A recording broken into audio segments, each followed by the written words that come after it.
Good evening, everyone. In accordance with the Board of Education policy, as a senior member of the board, I would like to call this organizational meeting of the Board of Education to order for the purpose of electing officers.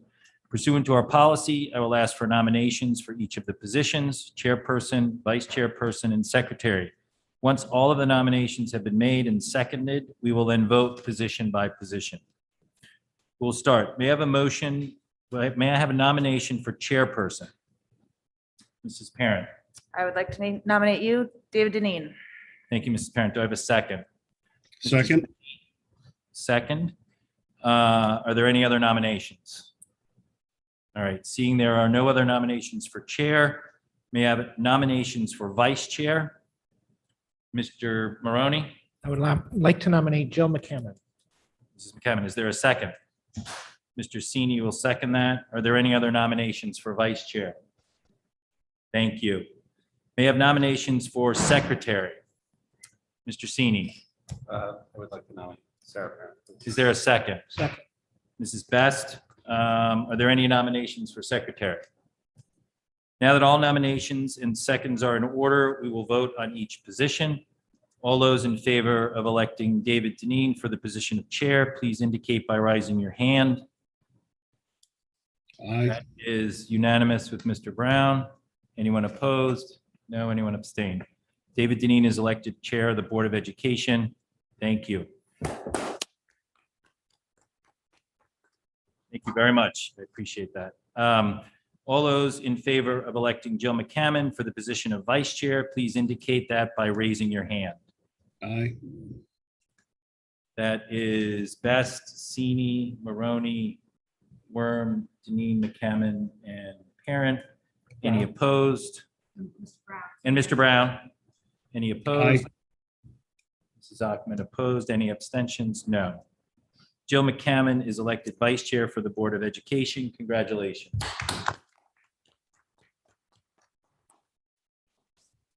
All those in favor of electing Sarah Parent for the position of secretary, please indicate that by raising your hand. That is unanimous, including Mr. Brown. Thank you. Sarah Parent is elected as the secretary of the Board of Education. Congratulations. Congratulations to everyone. May I have a motion to adjourn this meeting?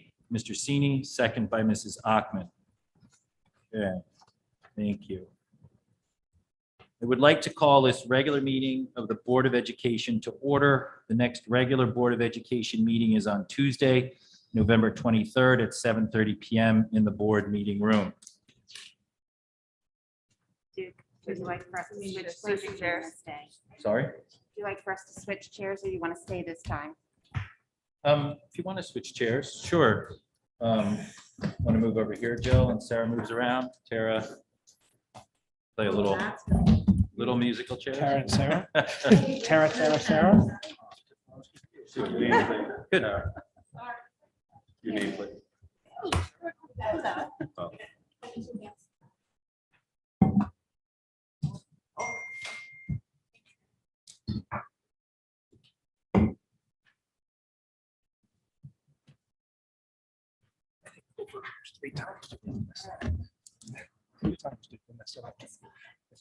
All right.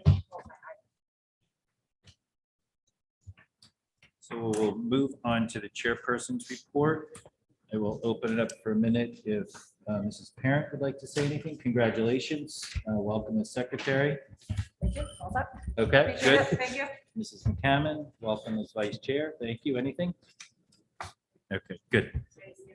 All right, good. Thank you. And I want to thank you for the last year, the board, the new members over the last year. Thank you very much. It's an honor and a privilege to serve up here with this team of folks and work with the administration, work with the parents in supporting our students and working with the teachers and the administration. Thank you very much.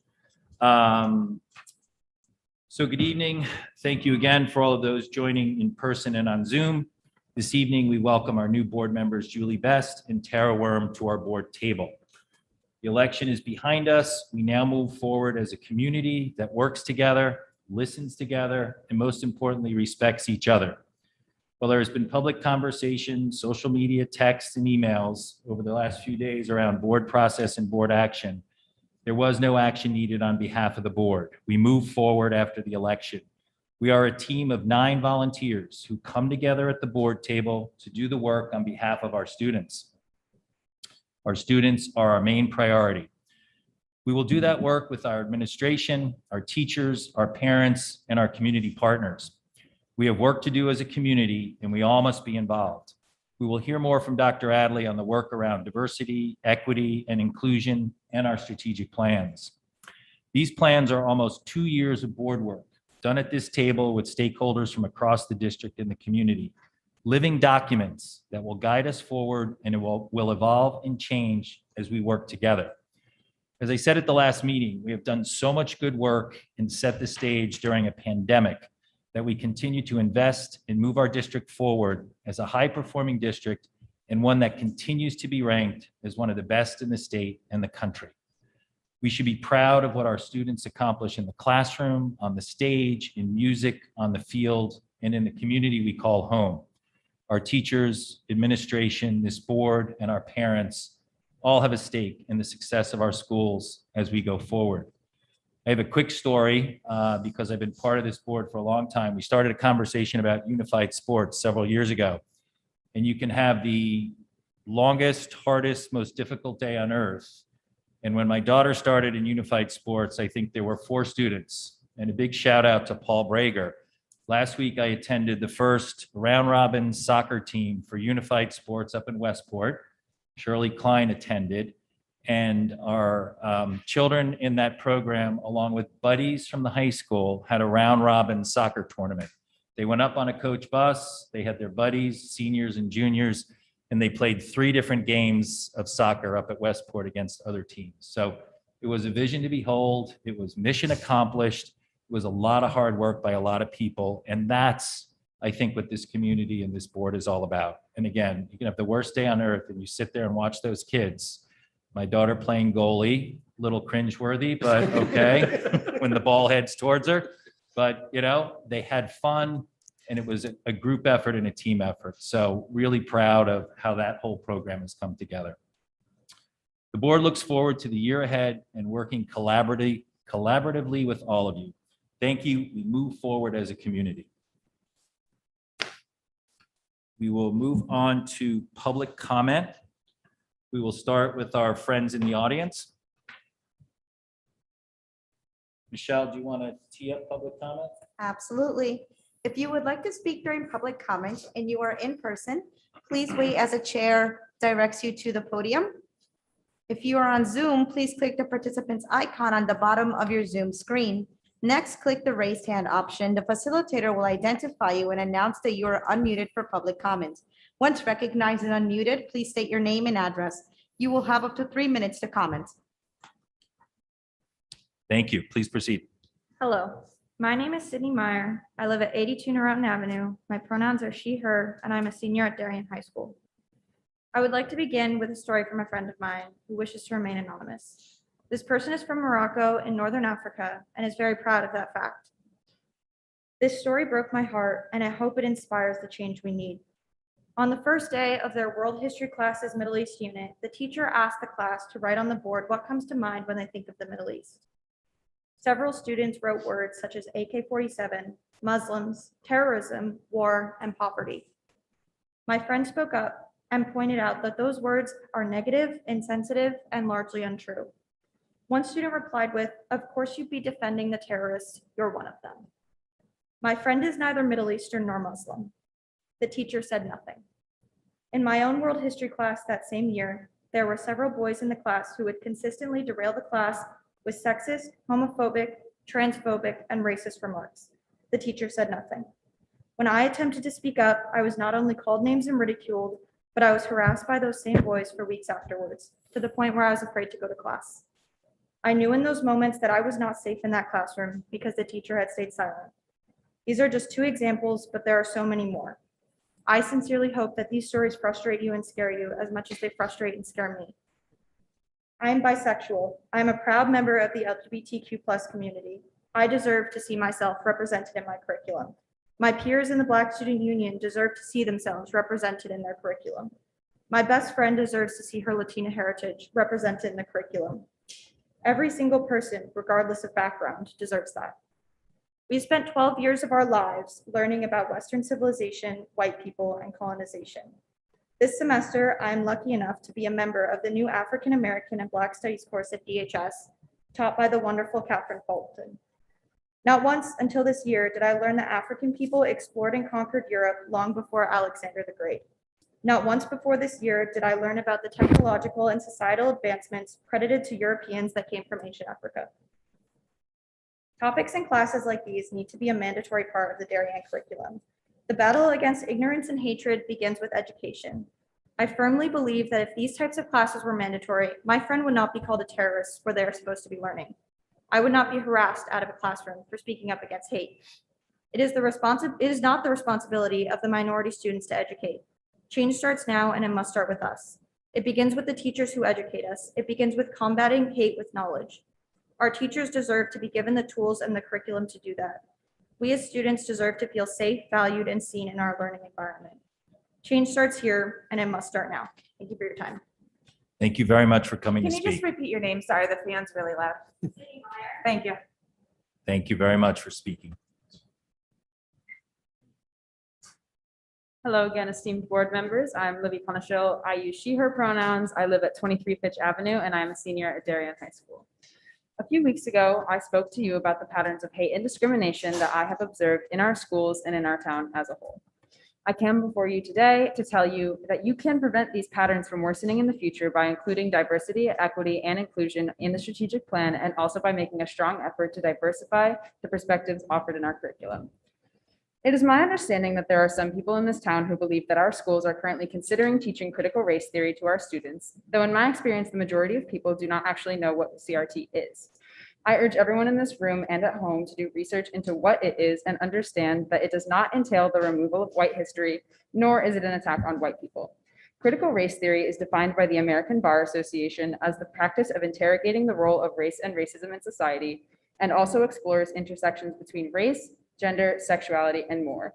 It acknowledges and explores the idea that racism is still alive in our society in an effort to help us understand how our history has brought us to where we are today and how we can improve. Our schools do not currently teach critical race theory in our core curriculum, though if they did, it would hardly be the negative that it has been made out to be.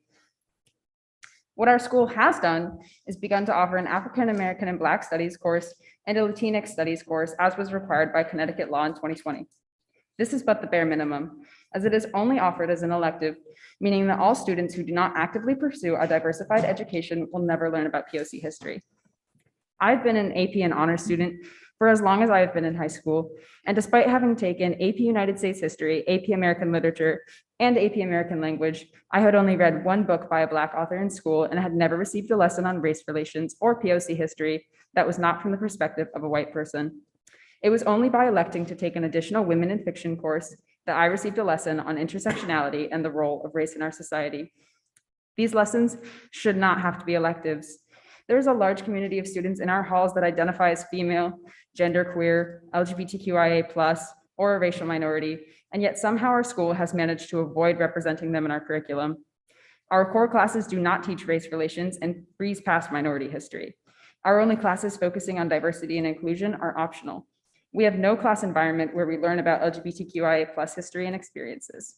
If you truly plan to execute the 2021 to 2026 strategic plan, which wants to, quote, revise and or create curricula that are designed to responsibly represent diverse perspectives, end quote, then fix these issues. It is a common boast that Darien High School is one of the best high schools in the state, but I ask you, what are we the best at? What are we not teaching our students? Where do we lack? We lack in these diverse points of education. Teach minority history in our core history classes. Read books by female, queer, and POC authors. Teach about queer experience and gender identity in our sexual education classes.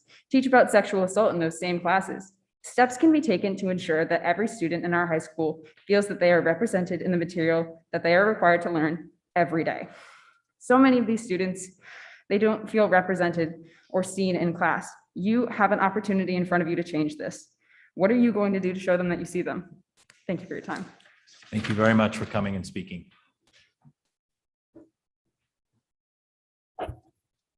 Amy Zerby, 9 Morehouse Drive. As we all know, there has been a lot of bullying in Darien, especially recently. We see it in our schools with kids bullying kids, and we have seen it during the past election cycle with adults bullying adults and spreading rumors about families. Now, I am seeing signs of adults retaliating against the children of outspoken parents like myself. I will continue to speak up in public comment whenever I see parents retaliating against my kids in anything school-related, and I encourage other parents to do the same. Thank you for coming and speaking. Anyone else from the audience? Thank you. Michelle, we'll go over to Zoom. Krista Carnes, you are unmuted and recognized. Krista, can you hear us? It looks like you're on mute, Krista. Can you hear us? There I am. Go ahead. Hi, my name is Krista Carnes. I live at 40 Fitch Avenue. I have 2 sons in the Darien school system in Middlesex Middle School. Both of them have IEPs. That's been a journey that I, credit the district for making better all the time, because I feel like there have been voices representing them. I'm also a graduate of Darien High School, class of 92, and a product of the Darien system. My parents moved to this town, had an opportunity so that I could get an education. They were not college educated. I'm the first person to go to college in my large extended family. And quite frankly, we really didn't have enough money to live in this town. And being different in this town has always been hard. And from all of the talk in the last months and hearing the stories of these amazing students, sorry. Hold on a second, I'm so sorry. These amazing students, being different is what is harder than ever. And that's just not right. So I think with the strategic plan that I'm speaking in support of, we need to just include more voices. We need to be attentive. Somebody much smarter than me told me once that we live up to what we write down. And I think you all have the strategic plan has been thoughtfully put together. It is open enough for many different voices to be considered. It is open to research. It's open to the latest thinking. And gosh, if we were still teaching what they taught back in 1990s, things change, history changed. And Mr. Deneen, I believe it was you who said that Darien is a district in motion. And I really hope that this new board continues to move forward in that motion, because the only other option is moving backwards, and that is not going to take care and protect our children. So thanks, and sorry for the dog. Krista, thank you very much. Susie, you are unmuted and recognized. Good evening. Thanks for allowing me this time to speak. I realize now that I don't have too much to say between what Mr. Deneen said and what the kids just said. I would just like to echo both those sentiments, that we need to put our personal agendas and politics aside and move on for the sake of our kids, for the sake of those 2 brave young people who just spoke about others who are just as brave, who are living their reality every day in the high school. I have been doing some research to help myself become informed. And I came across this article. You know how we've in the wake of a lot of mass shootings, we've become rather complacent, and we've it's become status quo. And as a parent, I remember being so comforted by the whole Mr. Rogers saying of looking for the helpers, but then we're not looking at the reality of what's happening. And I read something in an article today from npr.org, and I just like to read from it. This is a ghost town of a sentence. Who is the subject? Even the feeling of sadness is floating there unclaimed. Children hear passive voices. Unless we give ourselves an active role to play in these unfolding crises, kids will absorb our quiet acceptance of the status quo. They won't know that we can be the agents of change, or that's even possible. The world our children inherit is deeply unjust, and they know it.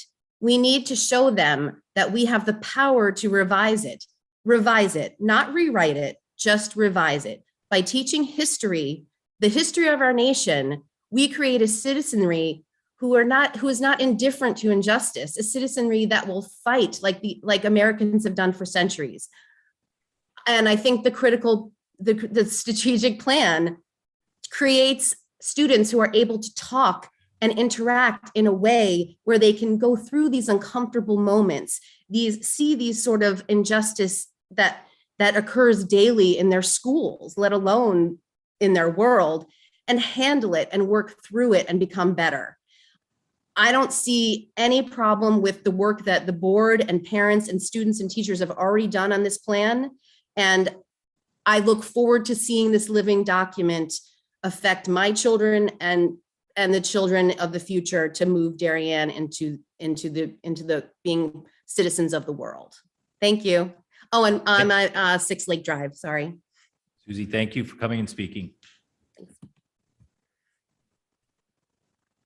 There are no more raised hands at this time. Okay, thank you all, those of you that are here with us, and thank you on Zoom, and there'll be public comment at the end of the meeting. We'll move on to the superintendent's report. Dr. Adler. Good evening, everyone. Welcome, everyone. And thank you to our students this evening.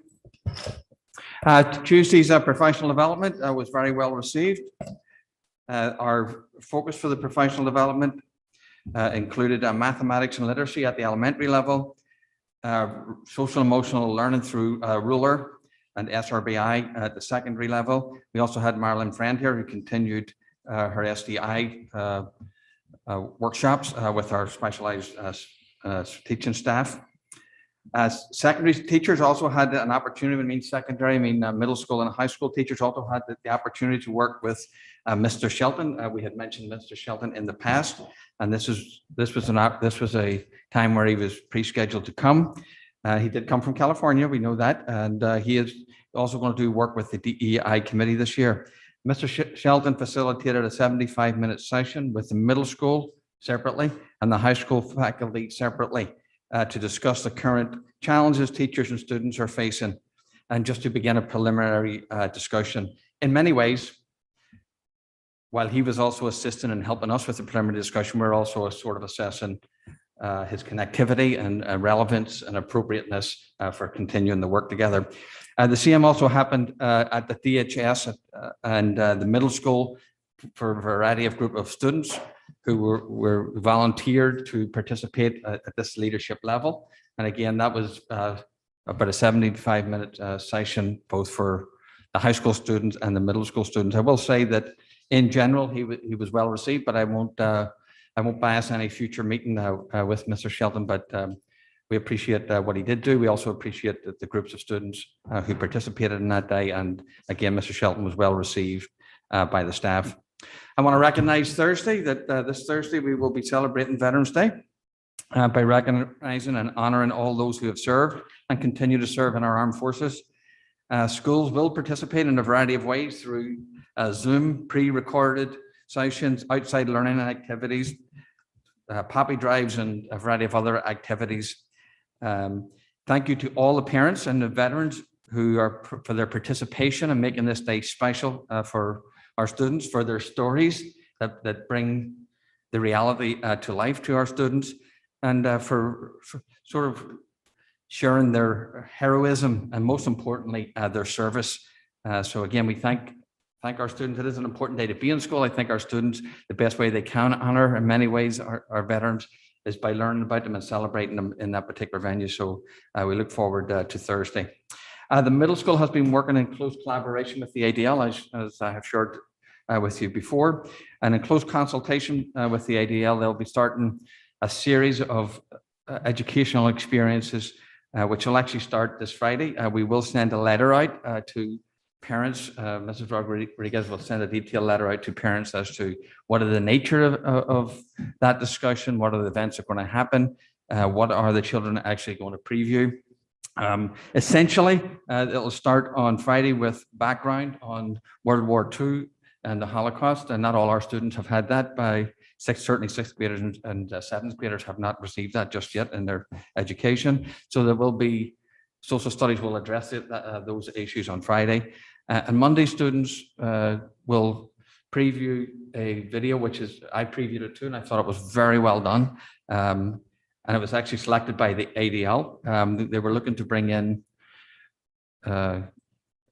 any survivors from the Holocaust, which there are a few at this point, and particularly they're reluctant to come in given their age and given health and safety. And also the option was to talk about bringing in maybe children of survivors.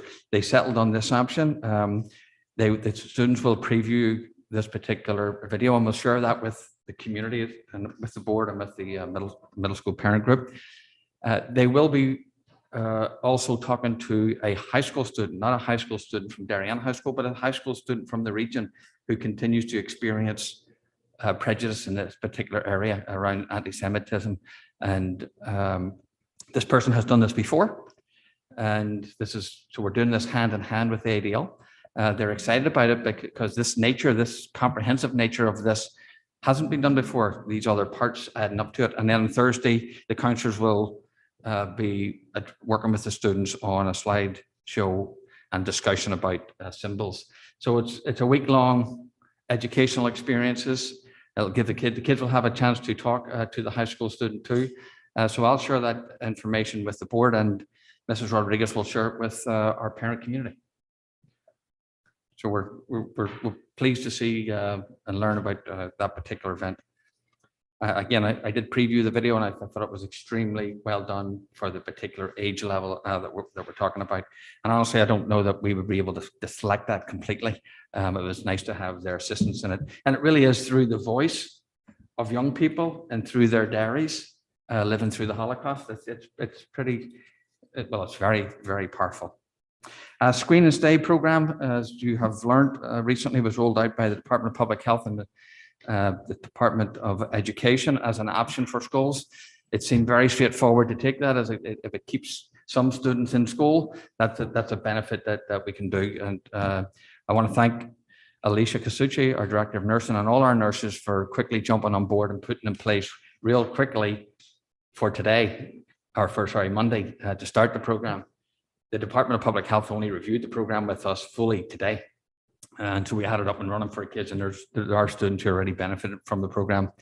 The Facilities Committee will not meet on Thursday, November 11th, but will meet on Thursday, December 9th. There is no December meeting, so we'll move that one to December.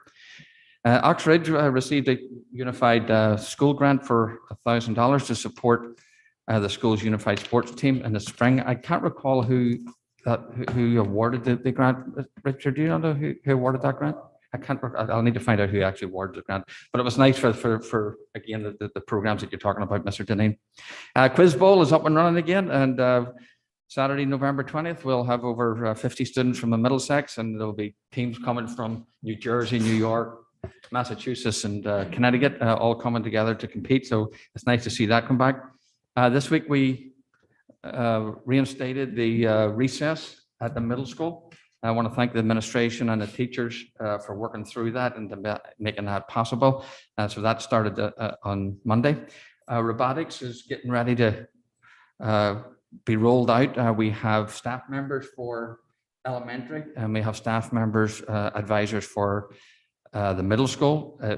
We will need to we're looking at getting the staff members for the high school at this particular point. Next week, there will be professional development for those people who are participating, because you need to do professional development to actually get the program up and running. So we anticipate the program actually starting in December.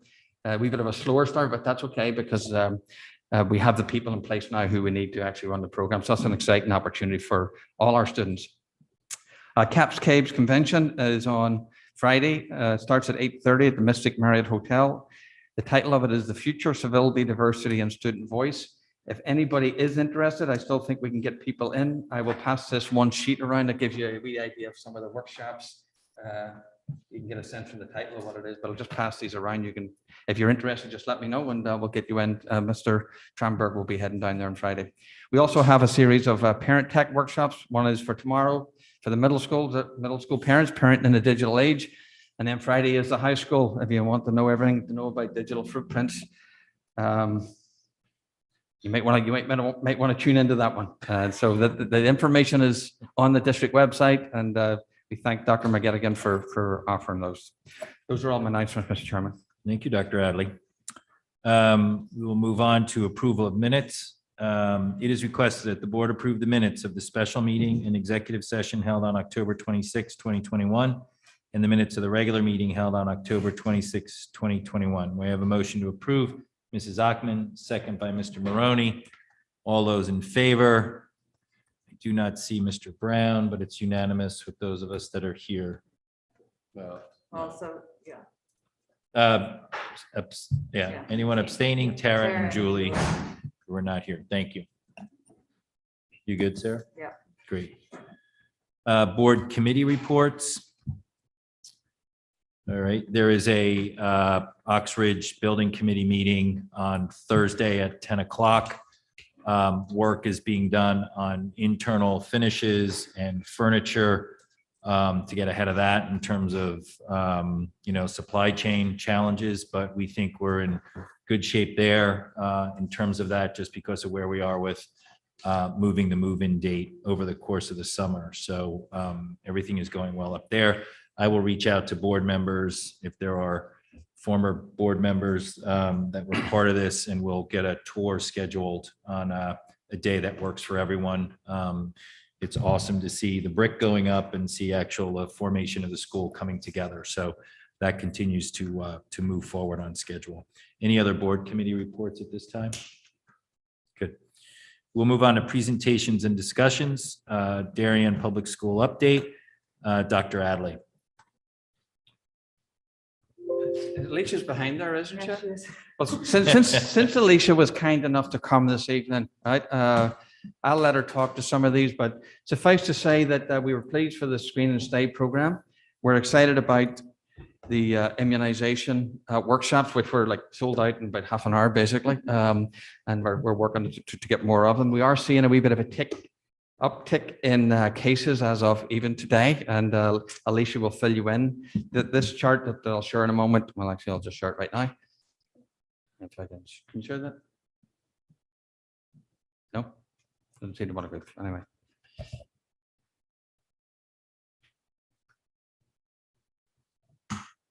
We're good there. Yep, that's it. That has not been updated for today, so Alicia will give you a update, and there's a wee dynamic that's developing. We're going to watch the dynamic, and we'll share that with you.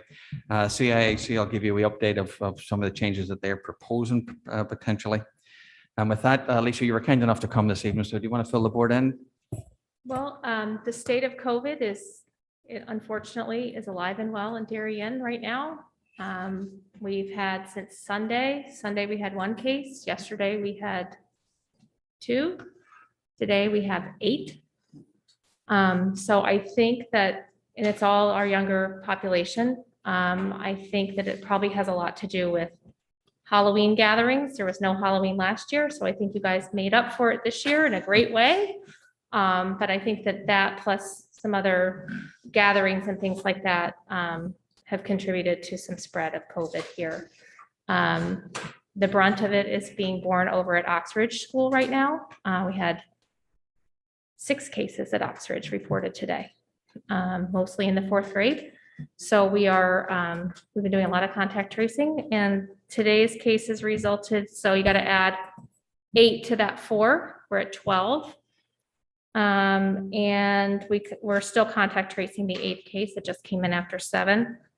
So what we know so far is you'll add 30 to your current quarantine, and we will add a column to this over the next couple of days. By the end of the week, it's added about 16 kids into the Screen and Stay category.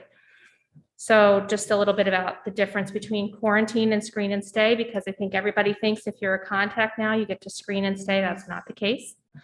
If you're a contact that has been in an unmasked situation, whether it's outside, anything outside of school unmasked, any contact outside of school is a quarantine, not a Screen and Stay. Screen and Stay really only applies to kids in school or on a school bus that are within that 3-foot distance, and they have to be masked. So at lunch, for instance, when they're not 6 feet apart and they're unmasked for 30 minutes, so lunch is an automatic quarantine for the 7 days that we've been doing. So we'll continue that. So anyway, we are trying to do as much screen and stay as we can, but the kids that are exposed in an unmasked situation, they have to quarantine still. That doesn't change that criteria. So we'll make sure we get all that information up on the website, so it's pretty clear and you can find it, but we send that information out when we do the quarantining and the screen and stay emails that go out. Let's see, what else was I gonna say? Vaccination clinics. So the vaccine clinic, it's not a Darien Public Schools clinic, just to be clear. It's through the health department. I simply helped with the scheduling and sent out the email. There were 576 appointments, so it'll probably end up being about 600, so that we have multiples of 10, because that's how the vials and the doses are done. And so we're working on adding other times and days that we can provide vaccine for kids from 5 to 11. These clinics will not be able to provide 2,000 doses to the kids of Darien. We just don't have the capacity, and we don't have enough people. You have to have administrators for the vaccine and hands to be able to do it. And providing vaccine for kids 5 to 11, because you're all parents, is a little different than providing a vaccine to a 50-year-old adult. So it takes a little bit more cajoling. Parents have questions that they want to be able to, we want to have the time to answer.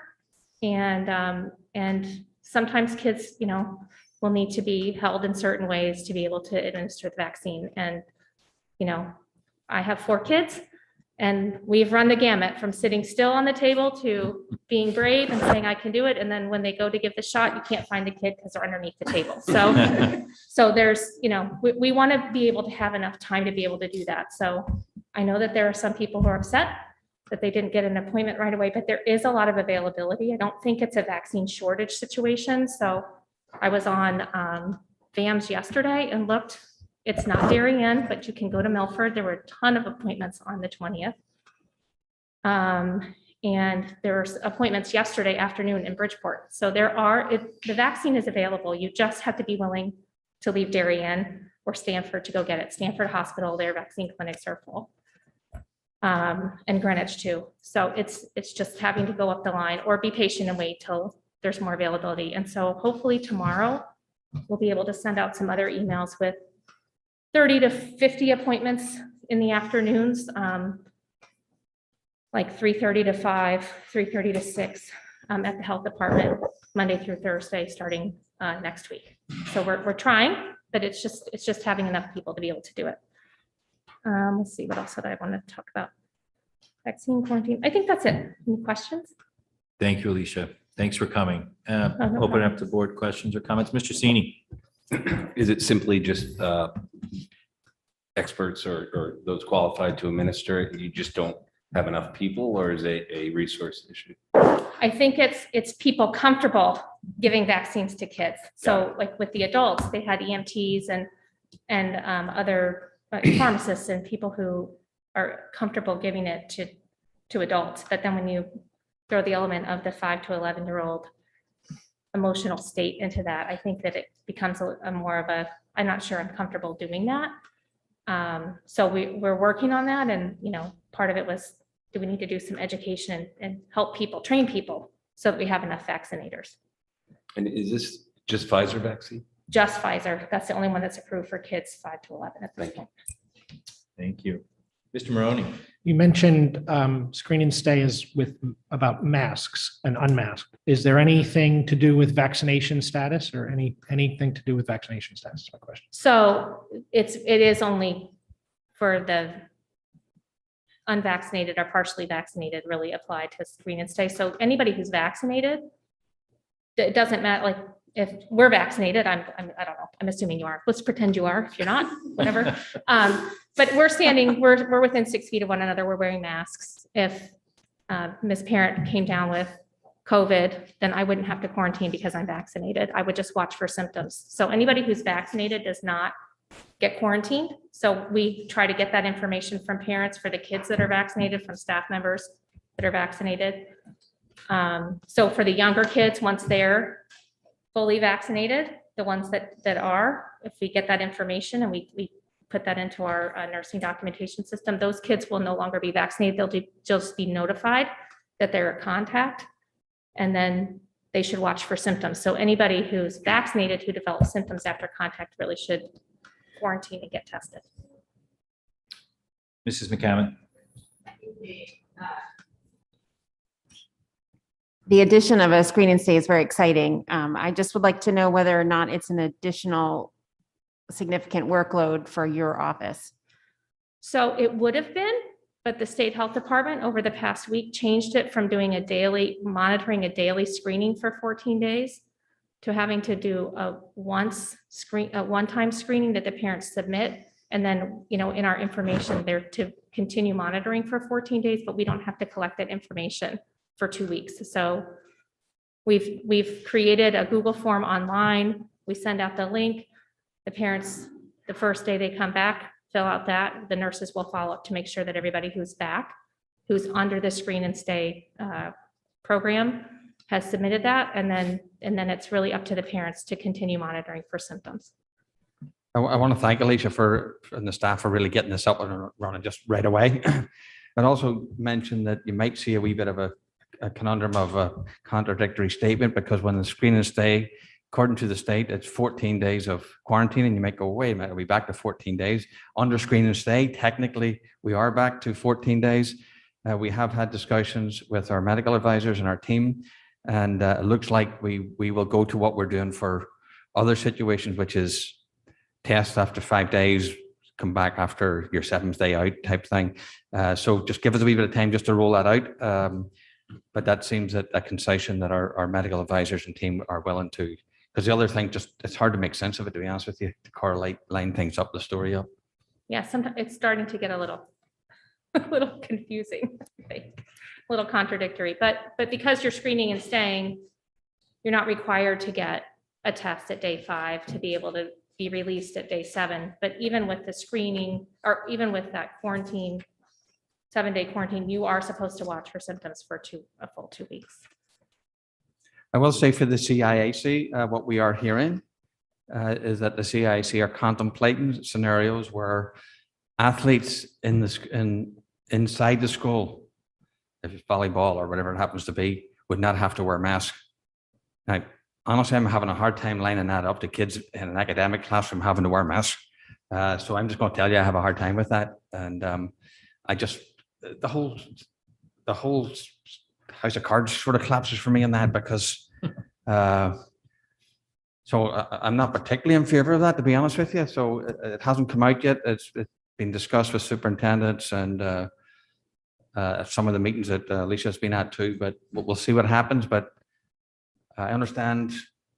I just can't. I just have a hard time with it, to be honest with you. I'll leave it at that, just for consistency of messaging, and just from a health and safety point of view, I don't get it. But we'll see what happens. They are. Yeah, we'll see, and we'll see how our numbers go. I mean, today we haven't had 8 cases like that since last winter. So, And I think our health director and our medical advisors also have, in their environments, have saw we uptick the last couple of days.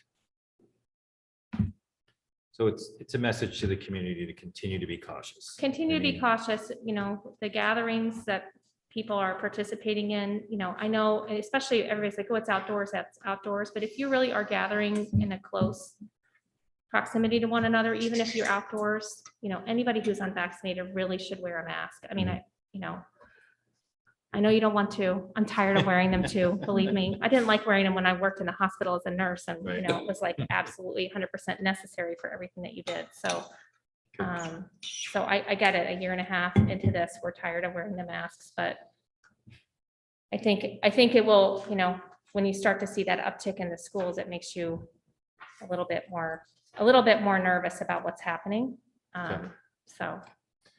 Well, Alicia, thank you. Please extend a thank you again to your staff, the whole team of nurses and our health professionals that we work with. And I think one of the board members already said it, just whatever resources you need, we're here to support that. The job that you and your team have done has been incredible, and thank you. Oh, thank you. I appreciate it.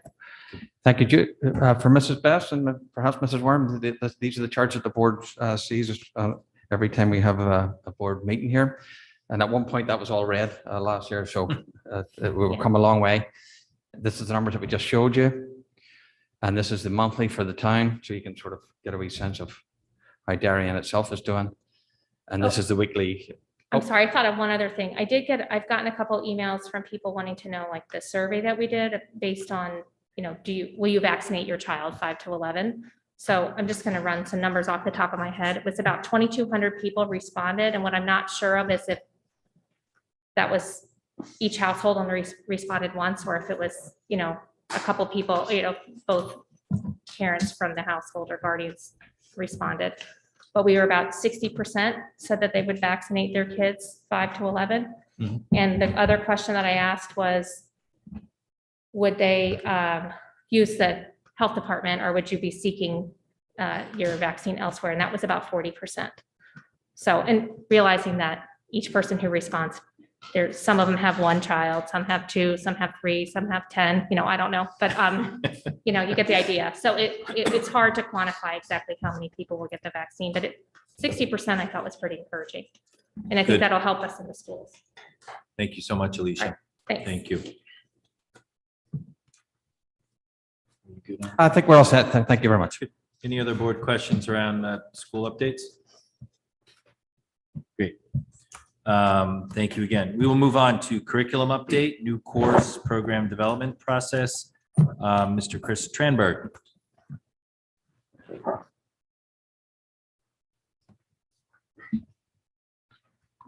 Oh, sorry, Chris. All right.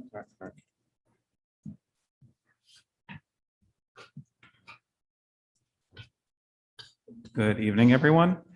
So I'm going to talk a bit before we have some new course proposals this evening, but before we go to the course proposals, just a little bit about the process that's in place to do some level setting and understand the process before it gets to you, because we haven't done that at least in recent time.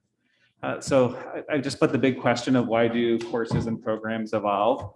And there's some things here, and they're not mutually exclusive. Some of these things overlap quite a bit, but there's a big question of, or there's a big reason that we want to provide the most comprehensive, engaging program for learning across all grade levels, all content areas while students are here. And we also want to make sure we're providing conditions for them to transfer that learning when they're no longer here. So whatever their post-secondary pathway is. So a few things to point out. The first is student interest.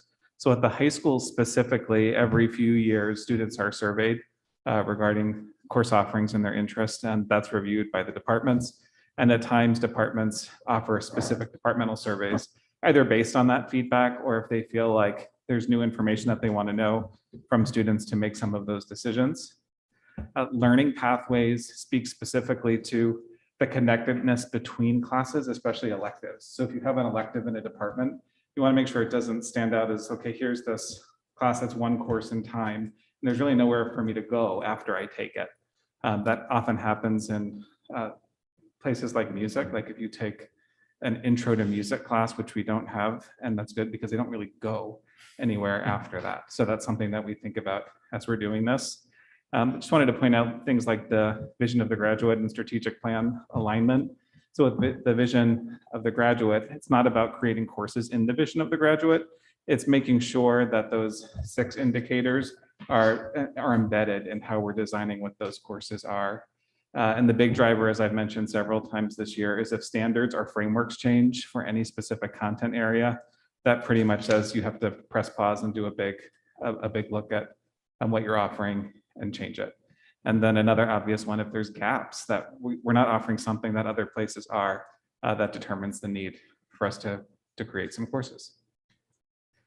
So this is the process, and there's a slide that goes through each level, and I won't read each phase of the process, but you are seeing the new courses tonight, which is a different timeline than we've experienced in the past, in part because the board has asked when we've done this process, here comes a new course, and we have already had our budget meetings.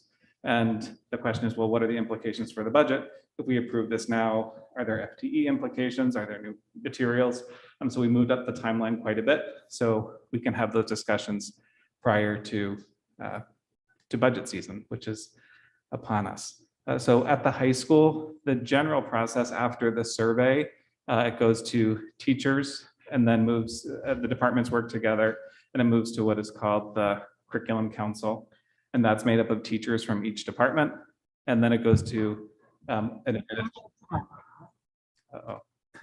And then it goes to, there we go. Then it goes to an administrative group. After that, it's review. After it gets approved by that group, it comes to the board. So it's been very well vetted. Chris, why don't you pause for a Sorry moment about while that, we're Liz. experiencing technical difficulties? You can continue. It's still recording. Okay, thank you. So at the middle school, because electives aren't as a regular part of the middle school experience, it's often been predetermined. This is somewhat of an aspirational process that we have put together, and it's similar to the high school. That the course you're going to hear about tonight, there's a proposal for Mandarin at the middle school. That's not really based on student surveys, but it is based on a need that we have because there's a Mandarin program at the high school. And students can take French, Mandarin, or Spanish at the high school, but in the middle school, they can only take French or Spanish. And for anyone that's studied Mandarin at all, it's not a language that you can necessarily reach the level of proficiency that we might desire by the end of 4 years. So that's more of a need-based. It's not necessarily a student request-based. And we're also, if we look back to, I think it was 2.5 years ago, one of my first presentations with Mrs. Summers was looking at the middle school schedule, looking at different elective offerings, and I think you'll hear more about that coming up. And this is a process that we would like to use in order to do that. And at the elementary level, so we're kind of going, it's a funnel. High school has the most flexibility because of the design of a high school program of study. Middle school is a little bit more constrictive, and elementary even more so because there are just so many standards and content areas at the elementary level. So this process is more about program basis. So Math in Focus being a recent, there was a study group that was put together to say, okay, do we want to continue with Investigations 3, I think it was at the time, or look at some other programs. And after determining the criteria, this math team brought together, okay, it's going to be Investigations 3 or Math in Focus. They did a year-long study and a pilot and then made their recommendation based on that. So this process tries to reflect what that would be. And again, in support of the new timeline, when we have our Super Saturday budget meeting, you'll see anything that gets approved through this process over the next few meetings. These are the types of items that you'll see appear in RC19, as well as the additional staff needs. So that's related to supplies, any textbooks, and our new curriculum subcommittee will also be part of that process before it comes to the table for budget. The time to develop the scope and sequence and the curriculum for the course, and that's in curriculum writing hours, professional development needs as well, and any equipment or technology that we would need to support the classes. So that's just a quick overview of what it looks like at each level, and take any questions before we start to, I should add, these are just the things that we look at to determine the success and the efficacy of programs as well. Thank you, Mr. Tranberg. I think that was a really good recap. Appreciate that. Mrs. Achman. So I just have a question because this process is new and I'm not opposed to it, but I want to know what we're doing. So if it takes, we're going to hear about Mandarin tonight. We actually, which I really appreciate, see the FTE increase, the equipment increase. Are we approving provisionally and then discussing during the budget? Are we approving and then we have approved those expenses, and as a board, we should recognize that. So when we go into budget season, we're not focused on them. What's the administration's hope? And then what's the board's discussion on how? So in addition to sort of like bringing the whole process forward, part of the process is if there's a course approved, you'll see different finances associated with it. The thought process is there, if it's approved in a budget, it's there. If it has to come out of the budget, you pull from professional development textbooks, you pull that out. So we'd really be looking to approve the course. And then if it gets approved in a budget, then it goes forward. And if it doesn't, so the fidelity of the course is what we're really looking for the board to approve. Yes, you're getting a wee sneak peek at some of the monies involved. But I don't want that to complicate it. We can present those monies during the budget process, but you're getting a sense of the courses that are going to show up and, in the budget process. So we're approving the course conceptually. Correct, And then yes. at budget season, we'll have the conversation That's in correct. regards to financial. Yep. Okay.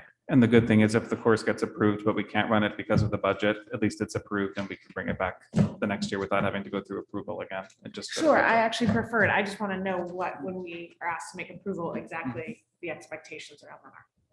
Thank you, Mrs. Hockman. Any other board questions or comments? Yes, Mrs. McCammon. I have two, actually. My first is, thank you for this. It's really helpful to see it all laid out. One of the things that we talked a lot about a few years ago was vertical alignment. So could you just spend a minute? I can see how we're doing horizontally, and certainly, between the secondary levels, we have the department chairs to cross over. But what are we doing here to make sure that our vertical alignment continues? So I'll say the most important piece for us with vertical alignment is the curriculum leadership team, which is made up of the director of elementary education, as well as all the department chairs. So when we're looking at the curriculum, we're making sure and checking for that in our process along the way. My second comment was, I loved your beginning slide where you talked about the different drivers, why you would create new courses. And I know it's all embedded in all of the new courses, but I thought if we could consider, as we look at this process and how it works, that's just a really digestible way to say, what are the 1 to 3 reasons why we put this course in the pile? And it also helps us see alignment maybe between vision of a graduate and our coursework, or, a change from any other change. So, some sort of framework like that, that's really easy to access. I would ask if we could look at that for the I future. think that's a great suggestion. I'm hoping one of the items that the new curriculum committee might take on is, what do we want the proposals to look like in order to indicate exactly that? So where's the strategic plan alignment? Where is the vision of the graduate alignment? So we can make sure we're clear, because we don't want to be offering or suggesting things that aren't supporting that. Thank you. Thank you, Mrs. McCammon. Chris, could you just go back to the high school or the middle school, maybe the slide there? I think what would help down the road, and I think this is great, starting to lay out the process. These are great questions here. In some way, shape, or form, we've invested in a lot of people over the course of the last year. And I think seeing some type of chart in terms of all the people involved, from where Julie's role sits to where the department chairs sit, I think that would help kind of fill in the picture of how the process works, seeing all the players. So I think that would help, if that makes sense for the board. Absolutely. Thank you. Any other board questions or comments? Good. Did we lose it? That was it. No, the next one. Oh, you didn't have one Yeah, finished. the next is Yep. the memos, So the next is, the new courses. yep, discussion on proposed new courses for Darien High School for the 2022-2023 school year. Mr. Tranbrook. So before we get to the high school, I know Mrs. Rodriguez is here, as well as Mrs. Maurizio, to talk about the Mandarin program. And so I think Ms. Maurizio is going to take the lead on some of the highlights of that proposal. I'm back. Christina, you're Hi. taking us all around the world, and now you're teaching us Mandarin also. I'm back.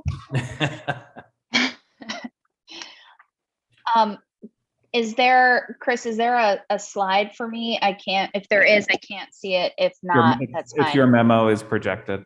Oh, okay. The memo. Okay. Perfect. So I'll start with the 3 reasons why we decided to propose it. It's first and foremost, it's a logical progression in our program, since we already have a well-established and robust program at DHS. However, there is more contact time needed for our students to establish a level of proficiency that we would like to see after the high school experience is over.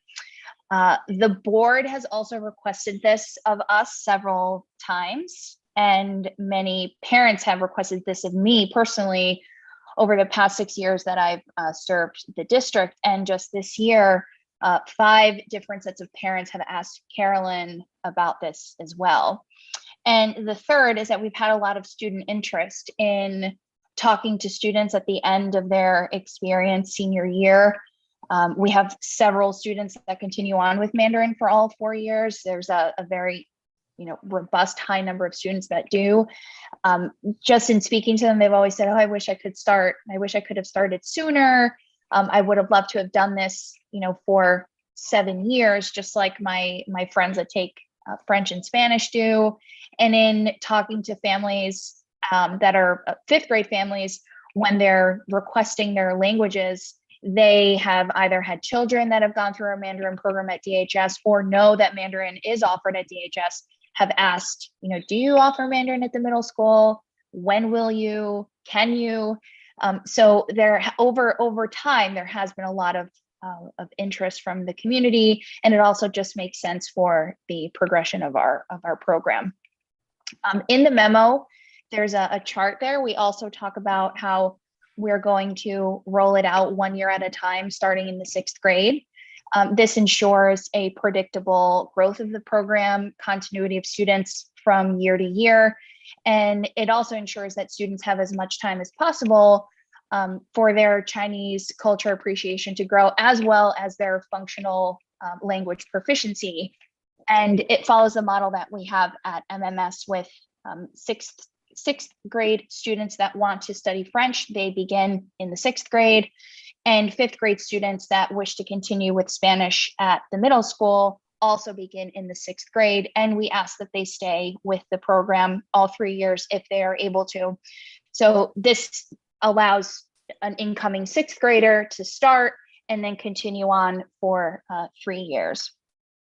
It will require a teacher for next year. We anticipate a full 6th grade course load, and it also will feed directly into our program at DHS. We currently begin Mandarin at DHS at level 1, and we will continue to offer Mandarin 1 at DHS, just like we do with Spanish, French, and Latin. However, we are vertically aligning our proposal to begin Mandarin at MMS so that it feeds directly into Mandarin 2 at DHS, so that students can develop their proficiency at a level that is appropriate to be able to eventually take AP Mandarin Chinese. And that's it. Great, thank you. I will open up to board questions or comments. Mrs. Ackman.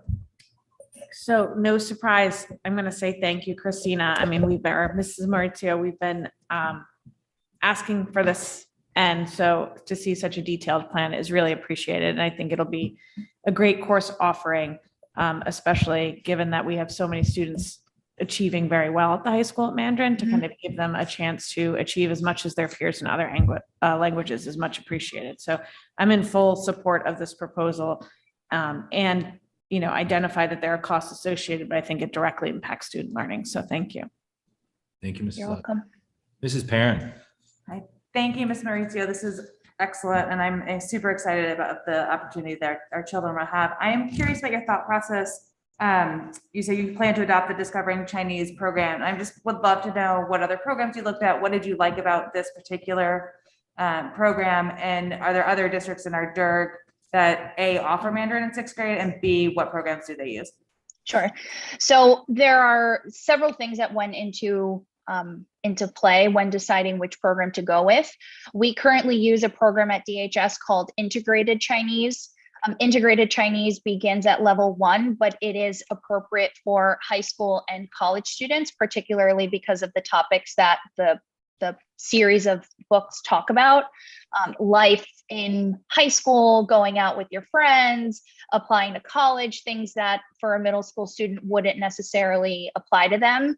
This program, it's used by 2 schools in our DIRG that offer Mandarin at the middle school. It's broken up into 4 units, 1 unit per year, which is one of the things that we liked the most about it, that it's very easy to just move from 1 year to the next.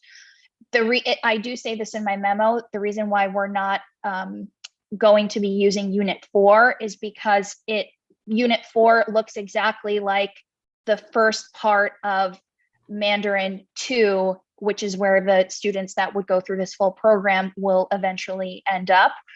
Another reason why we chose this program is because of the resources that come along with it. So students get what they call a work text. And one of the hallmark features of learning Mandarin is you not only have to learn how to speak and read, but you also need to learn how to write and write the characters. So this work text comes with writing exercises directly built into it. And there's also an online component that works on any web browser. So whether a student is using a Chromebook at home and then switching to another type of device, a Chromebook in school and switching to another device at home, if they have access to it, they'll be able to do those activities online, in school, and at home. And the teacher is able to assign those activities directly to the student, whether it's any type of traditional assessment, like we're going to do page 10 of the workbook, or I want you to go home and log into this program because there's a video with questions that I want you to prepare to then bring to school the next day. So it fits really well with the technology that our students have available, but is also very conducive to learning Mandarin the way we would like our students to learn Mandarin, not only being able to speak and read, but also to be able to write, which is one of the more challenging aspects of learning the language. Thank you. Thank you. Any other board questions or comments? Yes, Mr. Maroney. Do we have, first, thank you. This is very exciting. But the question I have is, do we have any space concerns at the middle school to offer a new class, to have enough classroom space to house the class?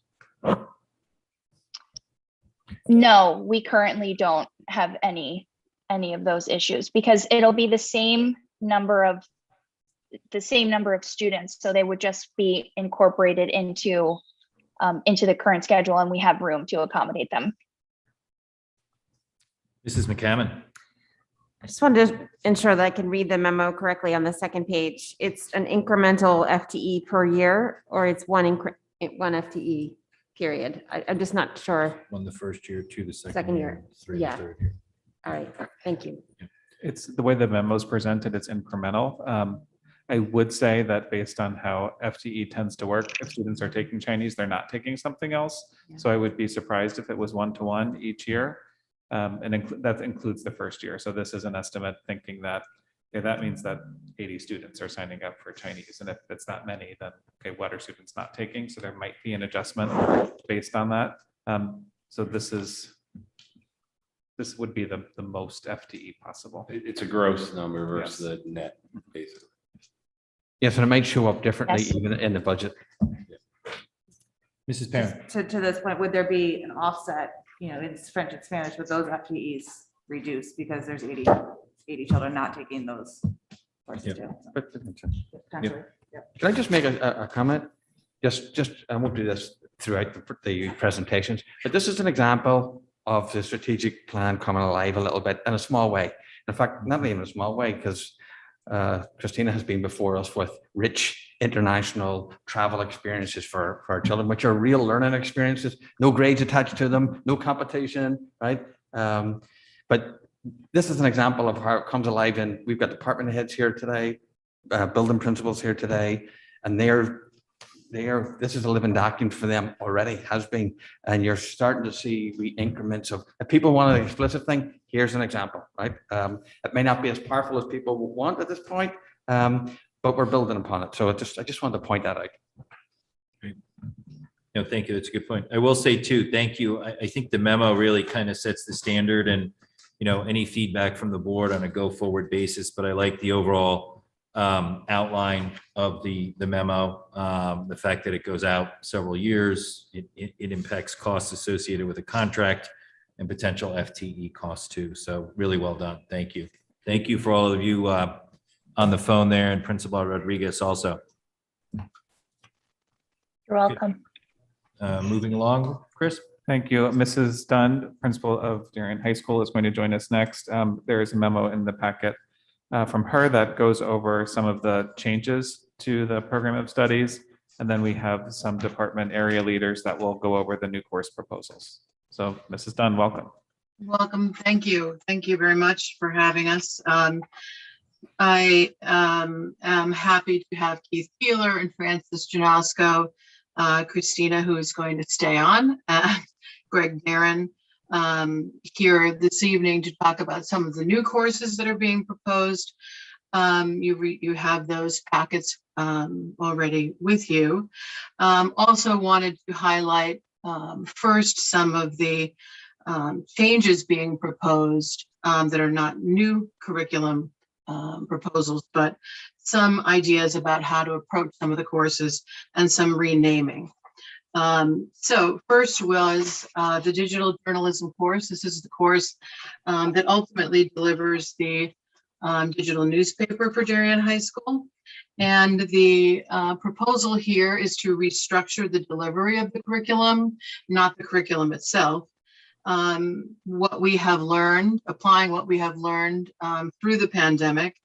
And this is a course that is particularly suitable to looking at a hybrid model. Much of the work is independent, with students all working toward the same goal of producing the newspaper. But much of the course is independent work, independent writing, cooperatively, very creative work, laying out the newspaper, the artwork that goes with that. And so we are going to request that we consider that 50% of the classroom time is spent in the classroom, and that 50% of the time is spent online through asynchronous instruction and also one-on-one meetings with the teacher during that time. The concept of freeing up students' time, giving them some capacity to make their own decisions about when their work would be done, rather than necessarily during, let's say, period 4 at the high school, may allow for some other coursework to be taken on, and also recognizes that there is independence built into this course. And we think it will be an interesting model to apply the hybrid learning to. Shall I go on, or would you like to stop for questions? Why don't we pause through each one, since they're very Okay. different. And thank you, Mrs. Dunn. I love the whole concept and how you approach that. So that sounds great. Any questions on digital journalism? Yes, Mrs. Ackman. So can you talk a little bit about how that works, as it's a course for credit, right? Would the teacher on the asynchronous day still be meeting with every student on that asynchronous day? Would the check-ins be as needed? What does staff time look like on those days where they're not checking in? Yeah, Francis is there. I'm sure he'll jump into. I can see his hand moving there, but yeah, I think that we are. The design would be that there would be lessons on the alternate days that would be posted by the teacher. The teacher would also be free on those opposing days to meet one-on-one with students in conference, as you would expect, even in the typical course as it is designed now. Students are working within the classroom setting, are walking up to the classroom, showing the teacher their work. And so we don't envision that it would be that much different, but on the asynchronous days, there would have to be some check-ins, some work progress shared. Teacher would be able to comment on that work. Students would be able to comment on each other's work. And so it's allowing us to take what we've learned through this experience that we've had, and try to take some of that positive learning and apply it to this particular course. Francis, you might want to add something. I don't have much more to add to that. You've said it very well, Ellen. And during that blended learning period, the teacher would be rotating and, as Ellen said, conferencing with individual students or small groups of students on some of the projects that they're working on for the newspaper.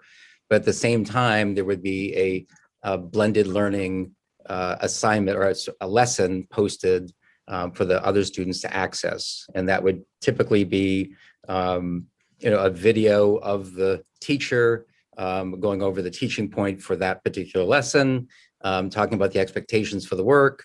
There would be some resources, readings, and videos posted for the students, say on Google Classroom. And then there would be a chance for the students to have a conversation in a digital space using some of the digital platforms that we've been using, such as Padlet, for them to have an asynchronous conversation. It might sound strange to see it in those terms, but these are some of the things that we've been using, as Ellen said, for the last year and a half, when we've had some experience with hybrid models and remote asynchronous models. This is a chance for us to put that into play and provide it for our students that had a pretty good experience with some of it. Thank you. Any other questions? I have to say that just I'm tremendously excited about this. But around the board table, we have been asking, what have you learned about COVID? Here's staff member, teacher, the department chair taking that learning, and we know our children can do this, right? Our students can do this. They're going to have to do it when they go to on to college. This is a wonderful opportunity to expand that and to learn something from it. I'm just thrilled with it, to be honest with you. Well, I am. And I applaud Francis and the department for taking something and learning from it and coming back and implementing it. If you took the mask off, would you be smiling? Oh, yes. Oh, yes. Good. Any other questions or comments? No, Go ahead, Mrs. McCammon. I agree with Dr. Adley. Yeah. No, it's Wholeheartedly. neat to Thank you. hear taking what we've learned, since there was no playbook, and kind of building it into our playbook as we go forward. So thank you. Mrs. Dunn, you want to continue on principles of engineering? Yes, Principles of Engineering, again, is not a curricular change, but rather a platform change, I guess is the best way to say it. So for many years, the Principle of Engineering course has used as its, I guess I could say, vehicle for learning the fuel cell car. And this is, at one point, was cutting edge technology that probably would not be considered the case at this point. And with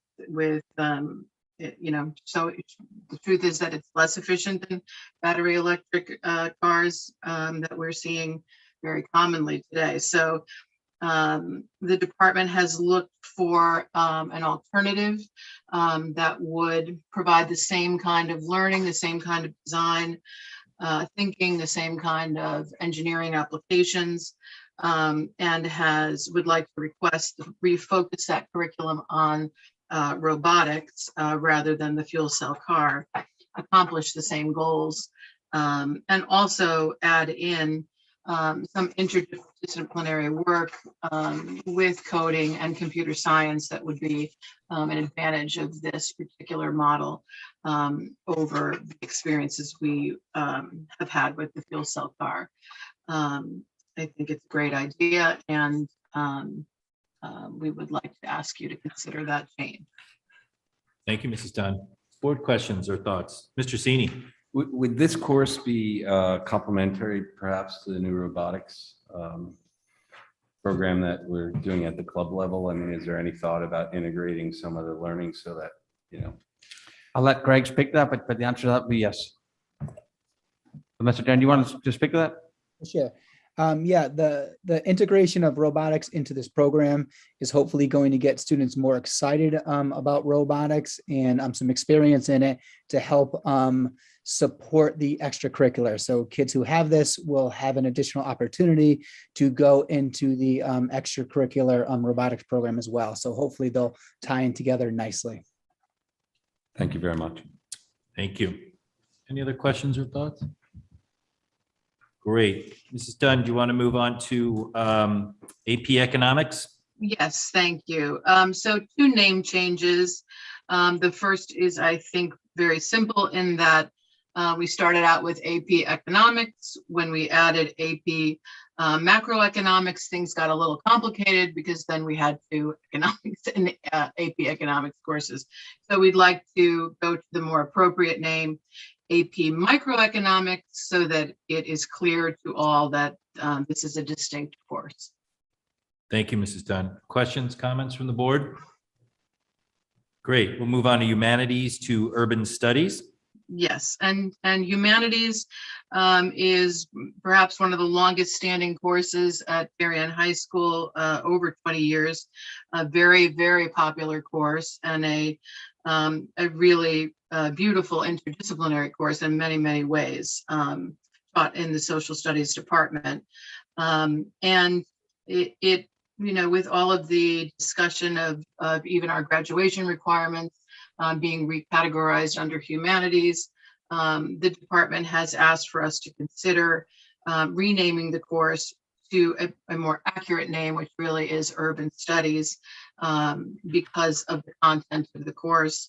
And the again, it just is more an explicit communication of what the course really is about. Humanities, as it stands now, is somewhat misleading to what the course is, especially when it appears on a transcript. Thank you, Mrs. Dunn. Board questions, thoughts? Great. Thank you, Mrs. Dunn. Thank you. I will introduce then the three new courses, and Mr. Darren will talk first about sports marketing, which is an extension of our business program.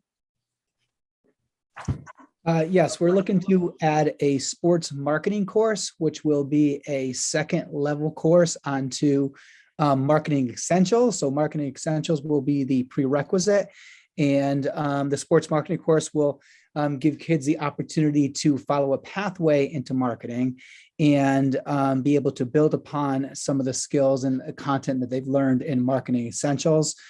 We feel that there is, from some of the surveys that we've done within the department and within across some of the different courses of the department, we're finding that students are interested in pursuing marketing a little bit deeper.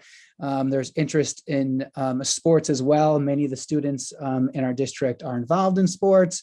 So to kind of tie these two together, where kids could learn about the sports and entertainment industry and how it plays a huge role in our economy. And this is just ties into the goals in our department to give students more opportunities to pursue pathways in business. And this is just another course that helps us achieve that goal. Thank you, Mr. Darren. Board questions, thoughts? Good. Great. What's next, Mrs. Dunn? Okay, we will move to English, skyscrapers and subways. Mr. Janosko. Okay, thank you. And I think it will help if I provide a little bit of context that will, allow you to see our thinking with this course. Over the past 4 years, in the name of being responsive to the interests of our seniors, we have attempted to we've proposed several new one-semester thematic literature courses for them. And 4 of those new courses have proved to be very popular and attractive to our seniors. Those courses are Women in Fiction, which you heard about earlier tonight, actually, the Literature of Suspense, Sports and Literature, and the Literature of Food and Travel. And we have one other one-semester thematic literature course that is also proven to be very durable. It's a very long-standing course we've had for many years, and that course is Literature and Philosophy. So those 5 courses we're currently running, and those 5 courses have proved to be very attractive and popular for our seniors. Over the past 4 years, too, we have twice successfully run 6 different one-semester courses in an academic year. And so one of our goals is to, once again, have that number of viable courses that we're providing our seniors in a single academic year. So our goal is 6. So the 5 courses that I've mentioned earlier all have enrollment numbers that suggest they have some staying power. Tonight, we're proposing a new course that we see as an attractive one-semester offering that will be a great fit along with those 5. And that course is, as Ellen has just introduced, it's called Skyscrapers and Subways, the Literature of New York City. Before landing on this particular course option, the DHS English department brainstormed a number of potential one-semester thematic literature courses, and we were guided by the results of a student survey that we conducted last spring. And then our rationale for proposing this particular course is that it allows us to draw upon a vast number of diverse perspectives and stories that are set in New York City as its course material. And then it also allows our students to use their own experiences of New York City to inform their understanding of those stories. So by taking the course, students will continue to develop their skills in reading and writing and listening, while deepening their understanding through a variety of points of view, their understanding of that global city that's just a train ride away from Darien. So I want to stress that the course would be aligned to the other one semester thematic literature offerings in terms of its workload and its major assignments and its final exam. Students would be asked to do the same things in the other courses. Obviously, the material would be different. And just as a personal observation, having had the pleasure of observing these one semester thematic literature courses a number of times, they tend to promote a great deal of creativity and focus on both the part of the students and the teachers. And they tend to be, in spirit at least, something more akin to the college experiences, the college courses that our seniors are going to be taking. And for that reason, they tend to really like these courses. So with that said, you have the proposal in front of you. You're welcome to ask any questions. I will say one quick thing, that on page 2, you may notice that number 8 suggests that this is not a humanities requirement. That is my mistake. It is a humanities requirement, so we'll make that correction.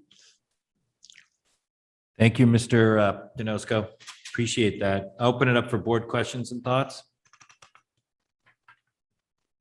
Yes, Mrs. Achman. Sorry, one is, as I look at the courses and the number of sections that you're currently running, you think you have enough space that you'd be pulling kids from one of these other courses, but you think you have enough interest to run all 6? Is that how I'm reading it correctly?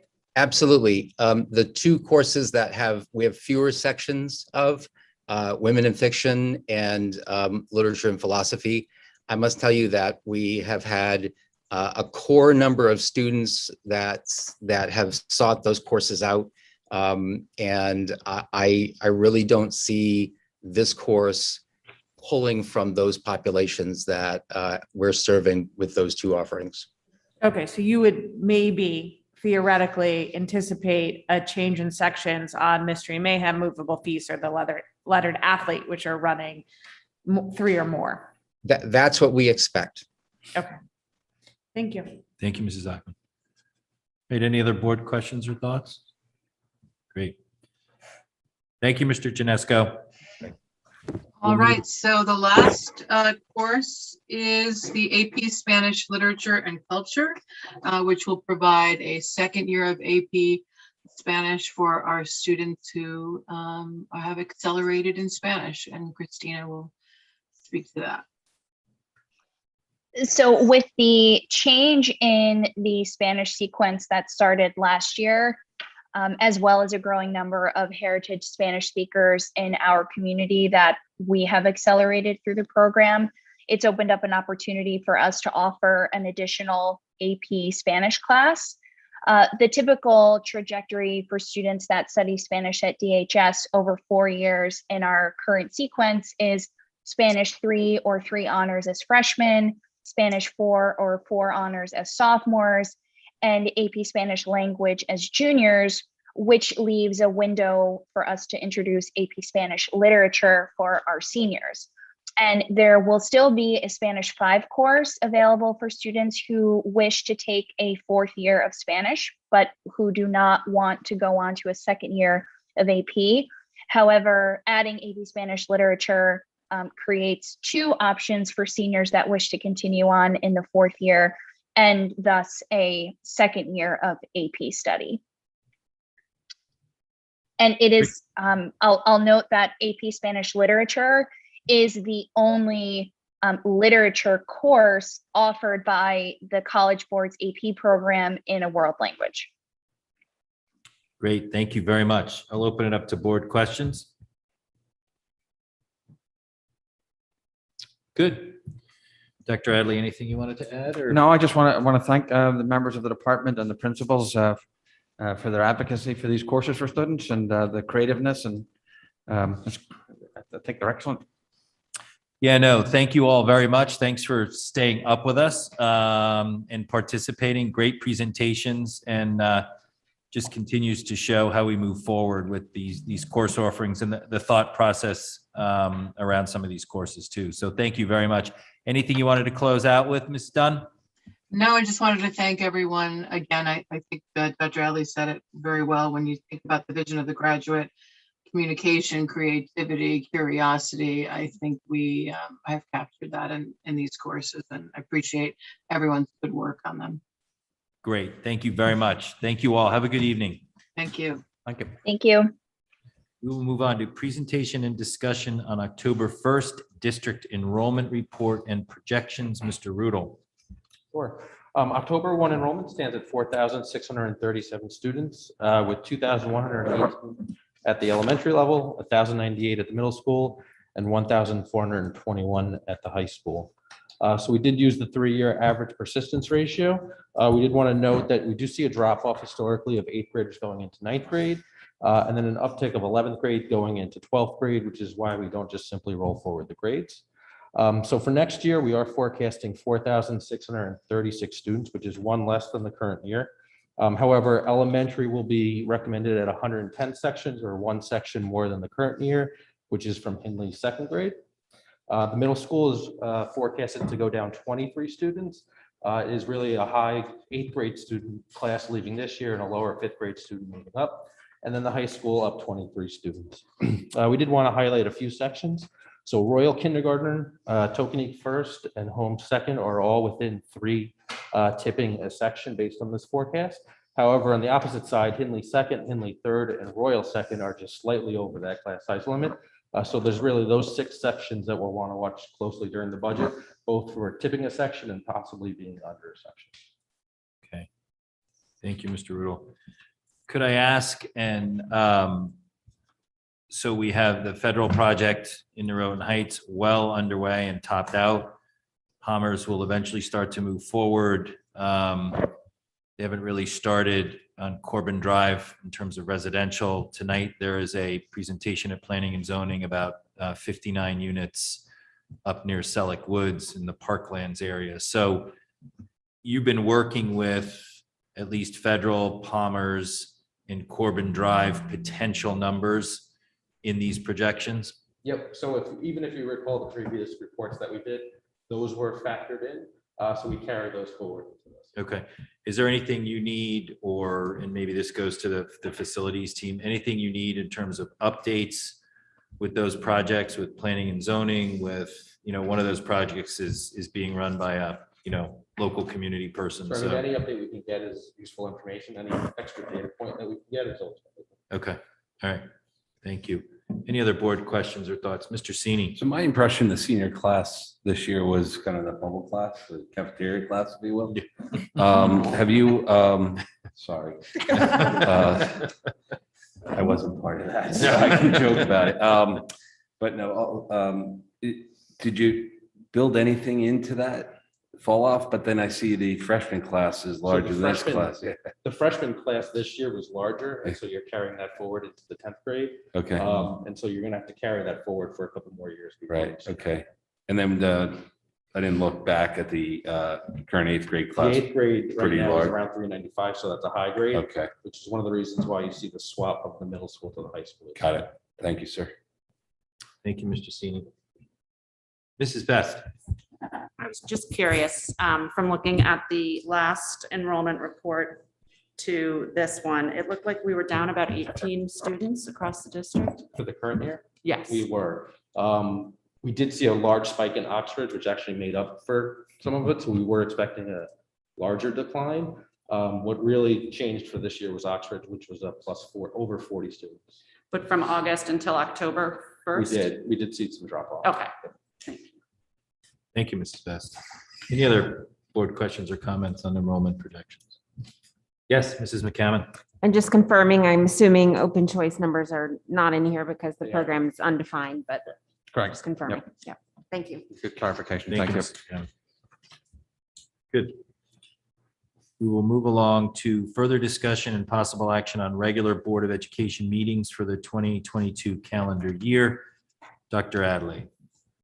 This is a process that we have to file at town clerk's office. So you see the 2022 calendar as described here. I will point out one thing, just that it pertains to a possible discussion later on under I, which is a start times from the board. If the board decides to change the start time, we would have to modify this document because it talks about 7:30. So I wouldn't want to have to do all special meetings, so we would go back and do that. So the meetings are as they're presented. Okay. Any questions or comments on the regular Board of Education meeting for the 2022 calendar year? Yes, Mrs. McCammon. And so that includes the two dates being moved because of the Board of Finance, the 2 dates that are moved to Wednesdays. Yeah, that should align, yes. Thank you. Good. May I have a motion to accept the schedule of regular Board of Education meetings for the 2022 calendar year? Mrs. Ackman, second by Mr. Maroney. All those in favor? That is unanimous. Thank you. We'll move on to further review and possible action on the proposed 2022-2023 budget calendar. Dr. Adley. So at the board's discussion about the budget calendar, there was discussion about making sure that we added in an additional meeting. And you'll see that that has been, whether the board wants to do that or not, we can discuss this tonight. That meeting has been entered in February 3rd, which would be after the public hearing and before the approval of the board or approval of the FY23 budget. So that's an additional date that has been added in. Certainly at the board's pleasure, whether you want to continue with that. That was in response to last year, just some last minute cuts and just to have discussions about things. So again, I'm just pointing that out. Yeah, I think the goal is, while this is a tight calendar and it moves quickly, I think in my tenure on the board, the Saturday meeting has been a big help, although it's a long day, but I think it's been well received. So just making sure we have the right timelines built in here, and then we'll continue to talk to and work with RTM F&B, RTM Education on coordinating even those meetings and those questions to kind of streamline and work with them as we go through the budget season, but make sure everyone feels they have an opportunity to look at and understand and present their questions, around the budget. So I'll pause there. Mr. Sini. So I was the one who proposed that extra meeting, but after giving further thought over the weekend, and I guess, what we're trying to achieve, and maybe I should work from January 25th on. So January 25th is ad cut night, if I understand it correctly. Okay, so our first stab at ad cut, I guess. Then we go to February 1st. It's a special meeting and it's a public hearing. Now, what we ran into last year is we heard certain items amongst the public hearing, and there was a reaction amongst board members. But it was a little problematic because it was late in the process. So I guess the question is, instead of adding February 3rd, that Thursday meeting, on February 1st, can we add just an agenda item that is like discussion, comments of public hearing, so that we don't have to gather this whole body together, but there can be a reaction if needed by this board. And so then we go into February 8th, and that's the final, basically, that's when we actually go and vote on the ad cuts, if I'm not mistaken, correct? And so this way gives the ability for the board to react to public comment. Or the public hearing. I don't want to get this mixed up. The public hearing. Right. And then also the community would have the opportunity to use public comment at that meeting on the 1st, and then even prior to the meeting on February 8th, if they had a reaction to our reaction. You get what I'm saying? And so this way we don't have to add another evening out for all of us, but at the same time achieve what my goal was. Right. Okay. Mrs. Ackman. So to Mr. Sini's point, typically after the public hearing, we hold a Board of Education meeting immediately following to do just that, so that we don't have to come out again on February 3rd. Okay. So what we typically do is we have a public hearing, then immediately following the public hearing, we hold a Board of Education meeting. If there's anything else we have to discuss based on either on what we heard, or we're like, wait, now that we've heard this, we need more information from the administration, we requested Yeah. that meeting, and then we roll into the 8th, and it saves everyone from gathering again on the 3rd. So Yeah, I think. I that just makes don't know sense. why that's not there, because I think it satisfies both needs Yeah. and doesn't get us all out again. Again, I wasn't clear when I asked it. so I Yeah, tried to no, I think that clarify makes sense. So Thank if you, we Mr. can somehow put a line in there that makes it clear on the Right. first that there is another opportunity to opine, that'd be great. And then we Great. can wipe out that February. Great, Mr. Maroney. But I think, John, then maybe on the 8th, we need to have I don't know, do we have a second public hearing if we have to opine something different on, looking at my dates, on the 1st, the community may need to come back and opine or discuss what we have discussed. They would have public. I'm not verbalizing that well at all. Yeah, but- well, no, I get what you. But I don't, but to me, but to your point though, that I don't think it's public comment. I think we should have a modified public hearing after public comment. That's all. Board discussion on that? And why wouldn't it be public comment? We could receive the comments as we make our decisions. Typically, Yeah, right? So we I could know. change, but typically what we do is we do add cut lists. So in the $100 million budget, the public knows what to comment on, because if we're never going to touch, say, Mandarin, because we've discussed it, we don't get 1,000 speeches on Mandarin because the public knows we're not going to touch it. So we do the add cut list, then the public comes in and they talk about what we're saying is kind of up for discussion. Then after that public hearing, we have a meeting. So if we need more information or we want to kind of signal out to the public something, we can. And then we meet the next time to make our final ad cut, and you would have public comment. So if someone feels really dramatically again about something we've said, they have the chance to hear it, but at some point we have to make the decision. I mean, this was raised, sorry. Yeah, go ahead, Mr. Sini. I mean, this was raised last year. We Yeah. got criticized for making changes late in the process, but it was in reaction to the public hearing. Right. Totally suitable. So I just want to make it, I think it's communicating this to the community. Right. That after we have the public hearing, there may be a reaction. We're going to discuss that in public. Right. And to Dennis, your point, I don't know if we need another public hearing. There will be another public comment. Public comment. Good. Mrs. Best. I was going to ask if there is anything different we'd want to consider about how we make sure the public is staying informed on what's being discussed so that people aren't surprised by things at the public hearing. If there's an effort we can consider making to keep people up to speed on what's being talked about. I know there are always efforts made, but is there anything additional we consider? And then my other question was, just to clarify, do special meetings necessarily have public comment? I feel like I remember sometimes there's not always public comment at a special meeting, but I might be mistaken. Yep. So the tradition of the board is to always have public comment. Yep. Thanks. Sometimes Thank they you. only have one, though, to your point. That's yeah. where, yeah, thanks. So to your point, we can think about, is there anything else we need to do from a communication standpoint around the budget? And I think some of that we'll also discuss with RTM F&B and RTM Education, because those are important questions, and some of the other partnerships that submit questions too. Okay. Yes, Mrs. McCammon. In general, I agree with this choice. I do think when we create the budget calendar, it's helpful the way that it's laid out now, that, like, for example, on the 25th, it's pretty clear about what we're going to discuss. On the 1st, if we do the public hearing and then more than just a regular board meeting, I think there's a level of clarity so that whether it's board members or it's the public, they understand the process as they read through the agenda and can see the arc of the ad cut list.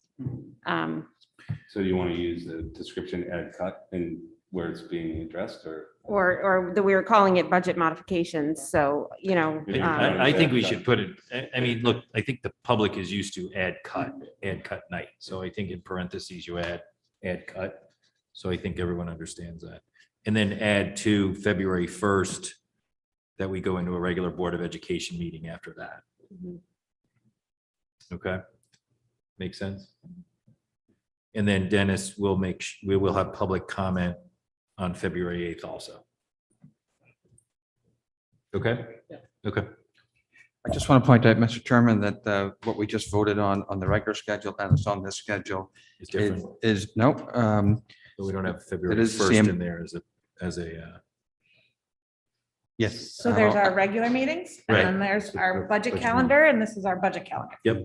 Yeah, I'm just pointing out that the March 1st was one of our original board meetings and we moved it to on this calendar to March 2nd because the Board of Finance had put out a preliminary schedule to have us present on March 1st.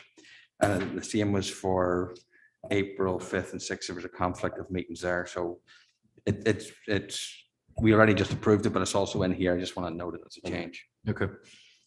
So should we also add, just for everyone's information, that on the 1st, that we are engaging with the Board of Finance? First? February 1st? I think Oh, it's- well, that's on this calendar here. That's It's March 1st. March 1st. that's March it. 1st. March 1st.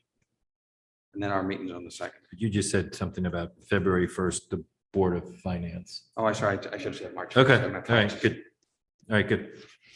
So with those changes, are we okay with approving this budget schedule As amended? as amended? So Okay, just to be clear, that Yep. means we're removing the February 3rd Thursday meeting. correct. And we're making the clarifications On as Fe- proposed this evening. On February 1st, going to a regular Board of Ed meeting, and then adding the add cut modification. We have a motion to move that forward as amended. Mrs. McCammon, second by Mr. Sini. All those in favor? That is unanimous. Okay, thank you. We good? Yep. First reading and discussion on Board of Education policies, proposed revised 9350 quorum and voting procedures, proposed new 1310 school security and safety. Ms. Sion. So the proposed changes to Board Policy 9350 is, as Mr. Sini rightly pointed out, when we made the revisions to Policy 9310, it conflicted with this policy, which required board members to be present physically in order to vote. So that provision is eliminated. We also eliminated the requirement that a majority vote is needed in order to pass any motion. That's covered in 9310 by Robert's rules. Shipman and Goodwin's model policy says that an abstention on any motion is that the board member who abstains will have been seen to be voting with the motion that carried. So that just is a clarification of what an abstention means. And then the Shipman and Goodwin model policy also adds that board members should not vote on any interest in with anything in which they have a pecuniary or a personal interest. Okay, thank you, Ms. Sion. Again, this is a first reading and discussion. A lot of work as always behind the scenes, and then we will shortly thereafter look at our subcommittees and assignments around that to further continue to work on policy. So any questions or comments on these first readings? Yes, Sorry, Mrs. I Ackman. promise No. to be quick. When they say personal interest, could you help us define it? I mean, if I'm voting on an English class and my kid might take it, but I don't see that as a personal interest. I see that as a duty, but do they provide any language? No, I could get some clarification. I think they mean a more direct personal Okay. interest, but I'll see if I can. Yeah, I mean, we just accept gifts. It would just help, I think, all of us so that we know. Sure. Thank you. It's Thank you, typically Mrs. like a Ackman. financial benefit directly to you that no one else is benefiting from, but that's. All right, thank you. We move along to continued discussion on high school stadium lights agreement. I know, Dr. Adley, we had this on the last agenda. It is coming up for renewal with our neighbors. So I open it up for discussion while we have the opportunity to look at this. Are there any thoughts, comments, or questions that come to mind that the board would like to work on with respect to this agreement? We would then think about what we need to do with our partners in town on planning and zoning. They would have to be involved if there's any changes or amendments that would like to discuss with this. I think our overall goal is to continue to be good neighbors. I think any of us that have participated in Friday night lights or any other night that there are lights on, it's a great community event. I think the whole community, including the neighbors around the high school, have come together to celebrate, really fun sports games up there at the stadium. And it's just proven to be a real great community event. And thanks to Mr. Rudel and company, the addition of Chartwell's, it seems to be the hotspot for burgers and fries up at the concession stand, according to some of the numbers. So it's really all come together to be an incredible opportunity for the community to come together under the lights. So I'll open it up to board conversation. Is there anything you would like to discuss around this agreement, and then, work through with attorneys and planning and zoning and our partners in terms of our neighbors around the property? Yes, Mr. Sini. So it was a planning and zoning chair as the lights were approved. So, one comment is standstill agreement was kind of signed in the background, if you will, amongst the Board of Education, the administration, and then the neighbors. So I think this time around, I'd love to see a broader community input as we look to potentially amend this. And of course, any amendments, as I read it, have to go through the Planning and Zoning Commission, of course. So we start like with a broad input from the community with full knowledge. Like we don't want midnight games going on amongst adults on the fields, like with reasonable constraints around this to be good neighbors, as you said. But I do think we have to bring a broader spectrum of the community, including youth sports and other people that might have an interest in using it. Number two is I think we do need a briefing from legal counsel on this and what this document truly means, so we understand how to bring it forth to the community and gain their input. So those are my comments. Thank you, Mr. Sini. Would the board entertain a? I have a Go ahead. question. Yeah, no, I was just making a comment. not Oh, entertaining. go ahead So, now. no, go ahead, Mrs. Zuckman. All good. So my question is, it's been on the agenda twice, and I don't know what's being asked of us. Is the question, do we renew the contract or do we not? Or is the question, do we amend? So one, I need clarification on what we're being asked. Sure. And then two, I would agree with Mr. Sini that I need to know our role because we're not planning and zoning. And so this at the moment is kind of like a private covenant. And I think the board had questions about it at the time too. And we got lights up and lights are up and we're happy, but I need to know our role. I need to know what we're being asked of twice now on the agenda. And then I need to know from council, where do we have standing? Because I don't want to overstretch our standing. Yep. No, good question. Thank you, Mrs. Zuckman. So the goal was to refresh the board on the agreement, have everyone read the agreement. There is history there, and I think everyone has gone over the history. So it is then, the question is, do we renew it as is or do we amend it? I open it up to the board if there are any thoughts. Thank you, Mr. Sini, and thank you, Mrs. Zuckman. So I would say next steps are almost a special meeting where we have council and planning and zoning, and we go over that, like what are the opportunities to make any amendment or revisions, working with our neighbors, and is the board interested in making those amendments or revisions, and does it work for the neighbors and for the community? So does that answer your question? And then voting Honestly, on sort of. Yeah, sort of. Okay, we'll get Sort there. of, And then because- and then the board would have to vote on making those amendments in line with what needs to be done from a planning and zoning standpoint, and working with our neighbors, and then moving the agreement forward. There is the option to just renew it as is, but my read from the board is they wanted to have more of a discussion around this because it has worked. I think it's worked well, but we also need to continue to work with our neighbors. So I'll stop there. Yes. Yeah. Just one clarification. This is an ongoing standstill agreement. Yes. Unless we make an amendment. Good point. Okay, Thank you, so- Mr. so Sini. That's Yes. illegal, and that's where I need to. So it's almost like an evergreen in that it would roll over unless we decide to make an So to amendment. Tara's question, I would suggest we have a discussion with our legal counsel. And then figure out what our standing is. Okay. And then how we can make an amendment. I think that makes sense. So we can get that and we will get that. And actually, basically, the way people have described it is it's going to roll over unless we amend or request for it to go away, which also has to go to P and Z. But at some point, somebody's going to have to put in the table what's wrong with it as is or not. Do you want it done away with completely? Do we want to modify it till we open up some more nights or otherwise? I mean, somebody's going to have to put on the table why we put this on, right? Yeah, so that's kind of where I am. We've had it on twice. I agree, we either need to do something or we're just tacitly renewing it.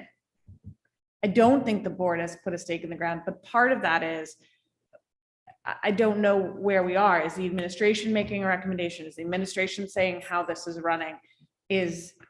Have the neighbors come forward? I heard one neighbor last meeting saying, please stay with it.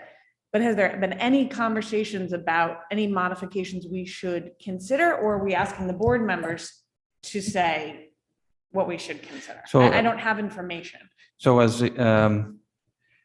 myself, Mr. Lynch, Mr. Manfredoni met with the neighbors in advance of the last meeting to give them a courtesy that this was going to be on the agenda, right? And actually, it's also part of the agreement that we do meet with them annually. Last year, we didn't have to because there was no football games being played. From an administrative point of view, we feel just from the school point of view that it's running well. If there was one opportunity, the only additional thing that potentially would open up for us potentially would be like a Tuesday night game, right? Other than that, there's a feeling that it's running well and it's a meeting that's meeting our needs. So we're happy essentially with the agreement as it stands from a school point of view. Okay, so that's, I think, helpful to kind of guide our conversation. We may agree or disagree, Right. but we haven't heard that yet, so. But we have gotten input from the community when this Yes. was first put on the agenda. Yes. To look it over and gain more input from the community. So that if they have a need to use the facilities, they would like the opportunity to apply. And again, I think our next step is to understand what we as a board and what the district can do within the constraints of this private agreement. Yes. Now that it has been 5 years. Yes. Upon that, we're educated. We can go out to the community and say, you know, we're okay, or, you know, but do you need? Well, I would ask. Would you like to utilize these facilities, you know? Differently or differently than than any other facilities, correct. So I think, Dr. Adley, to your point, if there's an opportunity to look at a Tuesday night game or something, that's something you would like to look at. And then I think the goal was for the board to come back with any feedback, just based on looking at the agreement. Is there anything that you thought anyone on the board would want to change or have as a discussion? But we'll move forward with a special meeting. We'll get guidance from council in planning and zoning. But I asked the board to go back and continue to, if you have questions and don't understand the agreement, but look through the agreement, understand how it's set up, and if there's anything that you see that you feel we could change or move forward and work with our neighbors on, bring that to the table I also. mean, for example, there's a 2-game per limit night, you know, under the lights per sport. Right. Yeah, I've heard, you know, in certain cases that parents would like to see more than 2 games under the lights, or that restriction lifted. You know, when you look at how this was constructed, it was constructed around events and not times. It was very odd from a P and Z perspective also. So again, it's something to all discuss with council and bring in the community feedback in our own. So what? So I'll put a stake in the ground. Without looking at the merits of any individual agreement, I'm uncomfortable having an ongoing agreement that's a legal agreement rather than an ongoing neighborly discussion, because we don't have that in other areas. And in the few cases we do, it hasn't served us well, like our prohibition on a pool for the lifetime at the high school. In retrospect, the community may have been open. So regardless of what's in this, I'm uncomfortable with the precedent of these types of legal agreements. So what I would need to hear from council is there merit to having these? And that does not mean to the neighbors, I don't want to be a good neighbor, but in general, I'm not supportive of these types of agreements. Thank you, Mrs. Hoffman. And I'd just say, I think we might be stuck with some sort of an agreement with these neighbors into perpetuity. Sure. And that's what we need to understand. So we'll clarify that. All right, good. Good discussion. All right, so I'll move forward with. Can I get a clarifying message? What's the forum for the feedback from the community that we're talking about? I don't know. Well, I think we should organize a special meeting and have at it the right people from a legal, planning and zoning standpoint, make sure our neighbors are invited. Okay. All right, and that way the community. I'm sorry. No, go ahead, Mr. Singh. I think the legal discussion has to be in exec session. Yes. Okay. Once we come out of that, we'll understand what the constraints are and what the flexibility is, and then we can go forward with the administration and give them some input on how they can proceed with this body collecting more. Good. Public hearing or something. All right, good. Thank you for the discussion. Good questions. All right, we will move forward. Discussion and possible action on start times for Board of Education meetings and public comment. So several board members, and we've had this discussion, I think, at the retreat, So I put on the table for discussion of changing the possible start of the board times till 7 o'clock. I think there's a consensus. We'd like the board meetings to run about 2 hours or so. So we continue to work hard on looking at the agenda. I think our folks that join us from the school, from the administration and guests do a great job with presentations. It is up to the board members to look at, read, and understand the board presentations, so we don't have to have full-blown, line by line presentations to us, and can spend more time with questions and thoughts and kind of exchange with these things. Also, I think we need to think about guests that are coming to present. I think about open choice at the last meeting. We need to think about putting those folks sooner on the agenda, so they're not hanging out listening to all our discussion till 9:30 or 10 o'clock at night. So that's one of the thought processes. I think we had a discussion around moving the start of the board meeting to 7 o'clock, and then the effect on that in terms of executive session. Would people that travel, work, school be able to show up at 6:30 or earlier for an executive session? Or are people comfortable with having the executive session potentially after the meeting? Taking into consideration that we'd like to stick to a 2-hour meeting. We need to respect the administration and their travel times and their long day also. So I'll pause there on the start time of the meetings and see what the discussion is at the board table. Dr. Adley, anything you wanted to add to that? I'll just mention about just executive session. There will be some exceptions where executive session would have to start before. Generally, if you want to have it afterwards, that's understandable, but there would be some that we might, because of we've had it in the past where for whatever pressing reason or otherwise, we had to have it before the meeting. We had to have it before the meeting because we were potentially having a vote at the meeting. Correct. Based on an interview or a hiring. So good. So I'll pause there and open up to questions or comments. I'm unsure why we're changing. It's been a discussion. I think people would like to start earlier and get out earlier. And if we can adhere to the two-hour timeline, I think some other boards in town start at 7, some start later at 8. So just a discussion that's come up in conversation. So I'm sorry. Go ahead, Mrs. Achman, finish Well, up. how would we adhere to the 2-hour timeline? Because board members might have questions, there might be longer public comment. I worry about. There's no adhering to a 2-hour time limit. It's just a guide. And I think other boards in town have done it. They've tried to guide the meeting by working primarily on the agenda and the presentations to overall a 2-hour meeting. But yes, we can't control public comment on the front or the end. I think the only other way to do that is also, and we've done it in the past, in August, we did it. It looks like a heavy agenda. There's something specific that we want to talk about that we want public comment. We need to use this special meeting opportunity to do that, on an additional date over and above a regular board meeting. So I hope that answers your question. Yep. Okay. Yeah, Mr. Sini. I'd support a change of 7. I mean, after a long day work, coming here and then sometimes going till 11:30. I mean, the last meeting, let's be honest, we had to rush through our regular work items to get out of here by 11:30. And I know a lot of it is driven by public comment. So my suggestion would be every meeting starts at 7. If we have to have an executive session, so be it. I think that often occurs in other boards where they have an executive session and the public in those unfortunate instances will have to wait for us to reconvene in public session.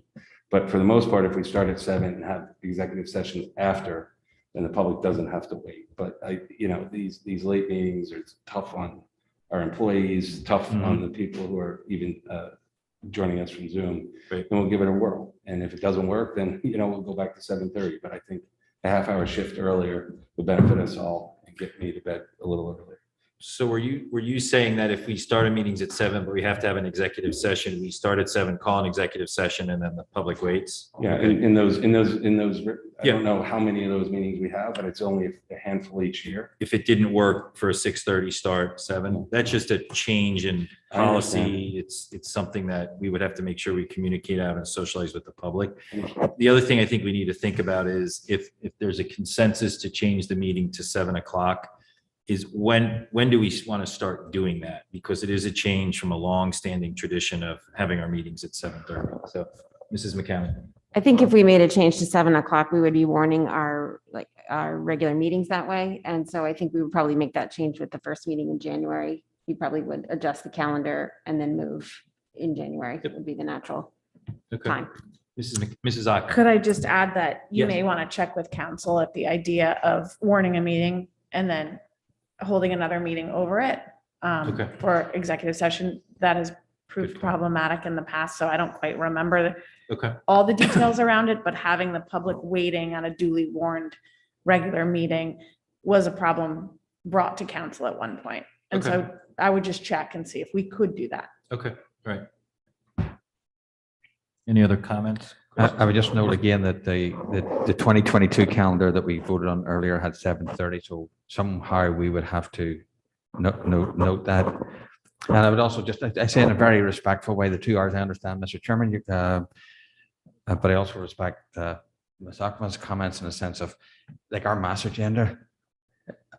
And I certainly work with my staff, myself, do these as finite as we can, as quickly as we can, these presentations. But we're adding, like, it nearly seems like every meeting I'm adding another update on something else to the master agenda. So if we could collectively, when we're looking at the master agenda, see that, because that's where it gets like essentially built. It's just a wee comment. So that's why the master agenda is meant to guide our work. Yeah, right. It hasn't lately. And there's been a pandemic, so understandably, but that is why getting that master agenda right really does help keep our meetings shorter.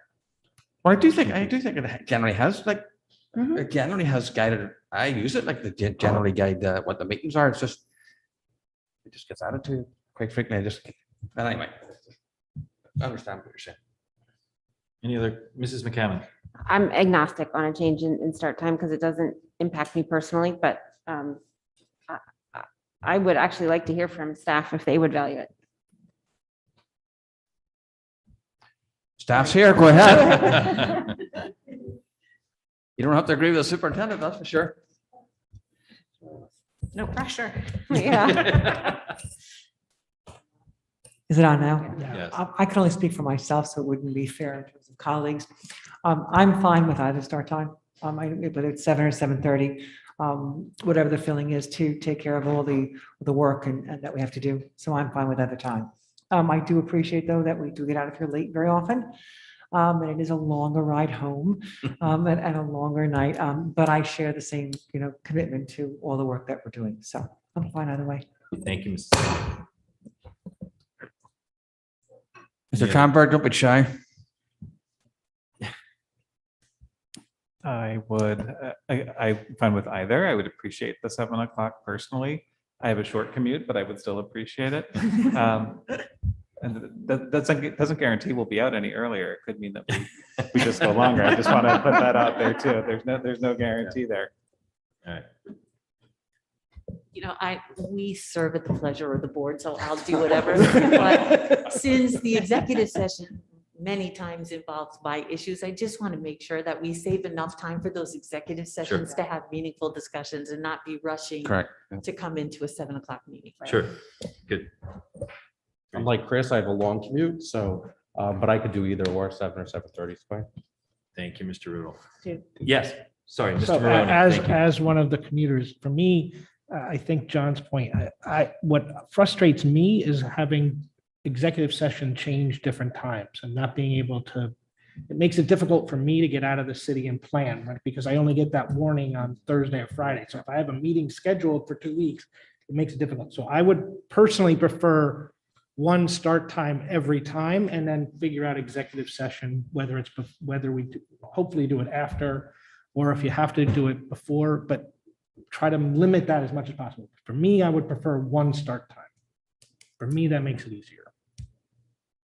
So And always- 7 is fine. I can do 7, but I just need one time that I can schedule around. It's more difficult for me when we have executive sessions, sometimes at So then 6:30, it would sometimes be, at 7, but sometimes. you're saying it's better than the executive sessions at the end of the meeting. Every meeting starts at 7. That would be ideal for me. Okay. And then I think. Or 7:30. I don't care which time, but Yep. the But to executive Mrs. session. Ackman's point, I think, I'll check with council on starting a meeting and going into executive session and making the public wait. I'm not comfortable with that, so I'll look at that. It might be very doable. I just know at one point it was an issue. Yep, no, good question. So the other conversation, and I've gotten feedback, sorry, oh, yes, Is the Mrs. decision Worm. That's being made this evening. Not necessarily That's based a on lot. based on this discussion. I think there'll be some takeaways and we'll come back. Your thoughts, Mrs. Worm? I'm just not sure yet. Okay. I can be here at 7 o'clock on Tuesdays. Say that I again. don't know if I'm not sure if I can be here at 7. Fair enough. Good. Mrs. Parent? I'm fine either way. Either way. Okay, good.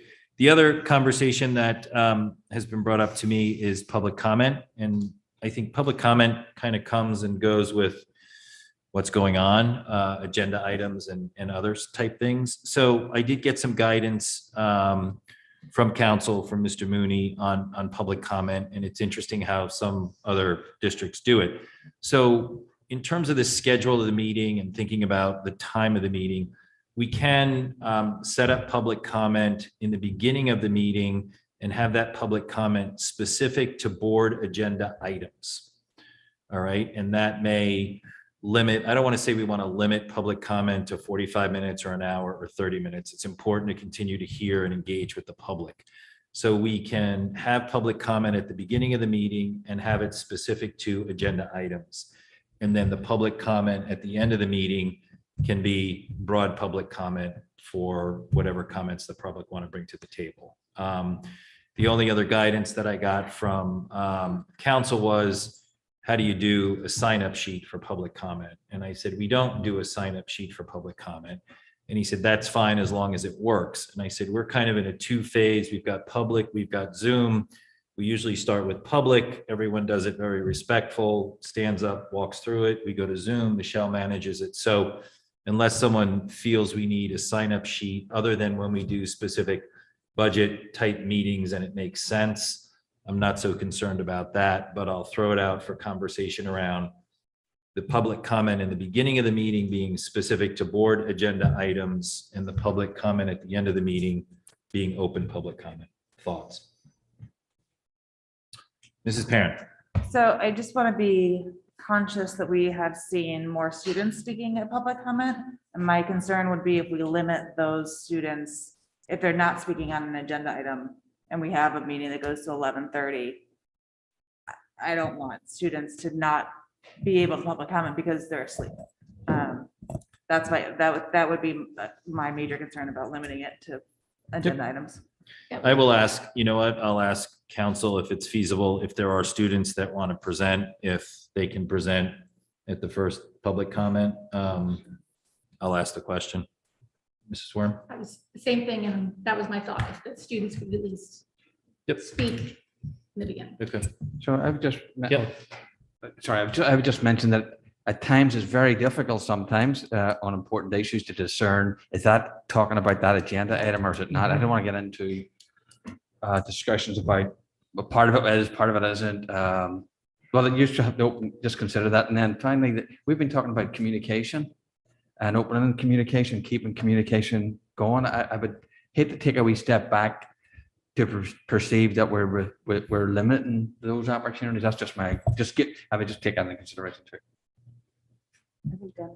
Mr. Maroney. Did you have any opining from legal counsel about, and I don't want to say limiting because I am one who is vastly opposed to like calling a question or limiting conversation, but when you have repetitive comments of the same for 45 an hour, and it's the same people, not the same people, but the same comment of a script and people reading the exact same script, maybe a little variation.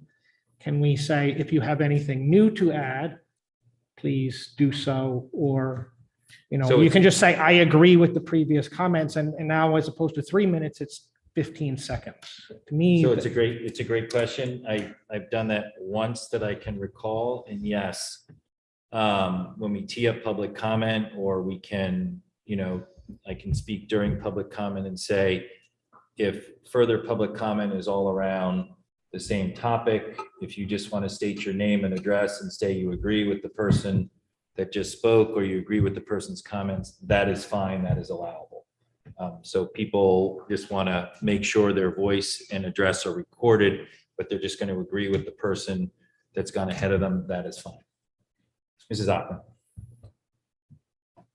So you are correct. The board can instruct people to group their comments and say, I agree with the first 3 speakers, or I'm speaking on behalf of the 10 people sitting in the room right now.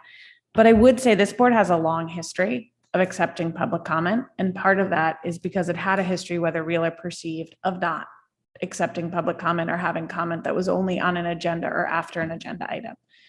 And because of that, at times there were people who thought that their voice and concern could not be heard and that agendas may or may not have been constructed in that way.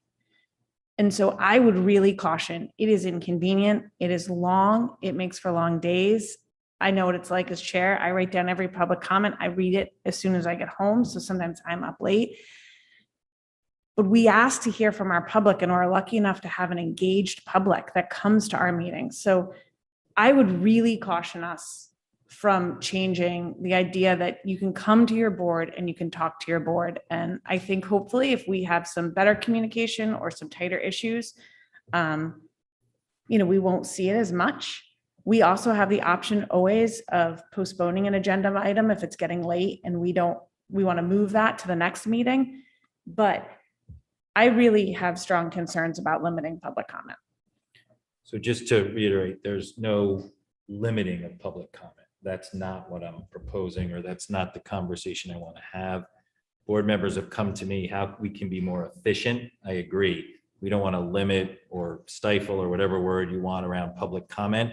There are other districts throughout the state, and being on the chain of emails that go through, they do public comment very differently. They have one public comment. They have public comment specific to agenda. They don't have open public comment. So it's just a conversation based on feedback that's been given to me over the last year from the board. But I agree, there's no goal here to limit any type of public comment. Some of it was, how can we continue to be efficient, make sure we're focused on the right topics and agendas.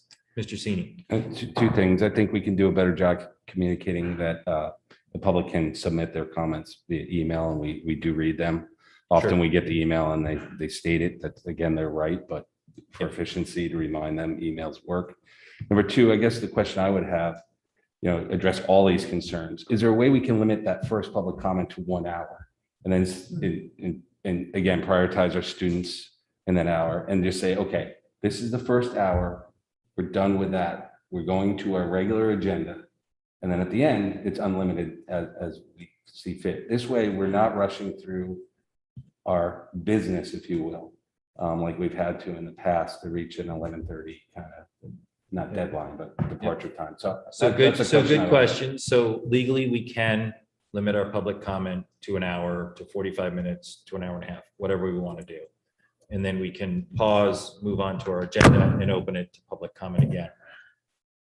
I think that presents challenges and concerns and would have to be socialized with the public and them understanding it. It pushes people to the later part of the meeting. You bring up another good point, and just to confirm, yes, emails in terms of public comment can be received from the board. Emails will not be read at public comment. They are just circulated amongst the board. So if you send an email into the board for public comment, it's just circulated amongst the board and the administration. It is not read at public comment, and that's guidance. That's from council. Mrs. Achman. So I'll take back my word limited, because I understand the chair is not trying to limit public comment. But what I would say is sometimes matters of public interest are not efficient. They're messy, they're concerned. There's lots of points of view. And so, procedurally, I also have a concern. If we're just talking about doing executive session and warning it for the end of the meeting, and now we're saying we're going to let public comment go long at the end of the meeting, we might end up here till midnight anyway. I don't think we always have long swaths of public comment. I just think it's one of the things you sign up for, and it's our history. I would be very, very concerned to try to make public comment more efficient. I don't know the right way to say that. Maybe that's a bumbling way, but that's kind of it. Sometimes public comment just isn't efficient. It's the public talking to their elected officials. Understood. Thank you, Mrs. Achman. Any other board? Yes, Mrs. I just Parent. wanted to John's point, or Mr. Sini's point about, limiting it to a certain amount of time. I'm a little bit concerned about doing that, in that if we're voting on something during the meeting and somebody wants to weigh in on a vote that evening, and they hit an hour and they can't share their thoughts before we vote, I'm concerned about that. So, I agree with Mrs. Achman. It's kind of what we sign up for, and it is what it is, in my opinion. Thank you, Mrs. Parent. Mrs. Worm. So I know, so if, talking about if they send in emails and we can't read them, but as you're saying, if there is a vote coming up and they want to weigh in, could we then at least say, we've received, these 10 people and say their names and say they are for whatever change and these, 10 people are against. So at least they feel that they've been heard and people out there know that they are for or against whatever is going on. Mhm.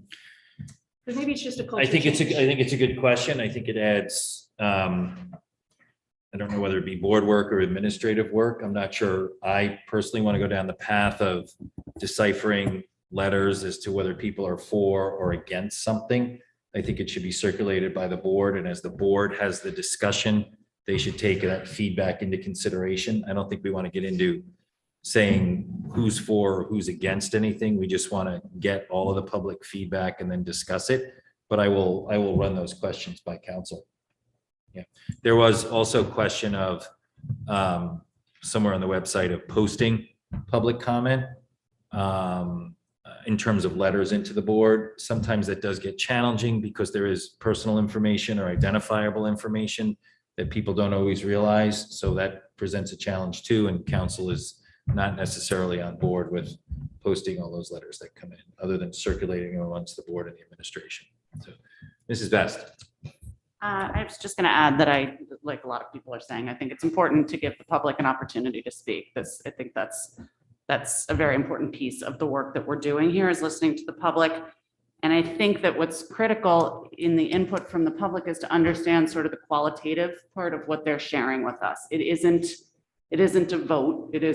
We're not getting a statistically significant sample of individuals' feelings on a subject one way or another. Mhm. So it's getting their individual perspectives that help guide our work. So I think to that end, I would say I don't think we want to limit at this time in any way, shape, or form. I also would add, I think that we've had fewer forums in the last 2 years for the public to engage with the schools, with the district, with the Board of Education, the administration. There haven't been as many, coffees with the principal. There haven't been as many opportunities to be in the buildings, et cetera. And as a natural reaction to that, everything sort of rises to the top, right? We've been sort of in triage mode handling education and the schools. So I think as that tamps down a little bit and people are getting back used to working things through the system the way they used to, that it might naturally kind of bring less to our table all the time. That makes sense. I will reiterate too, as words matter and this community and social media pick up words and take words and run with it.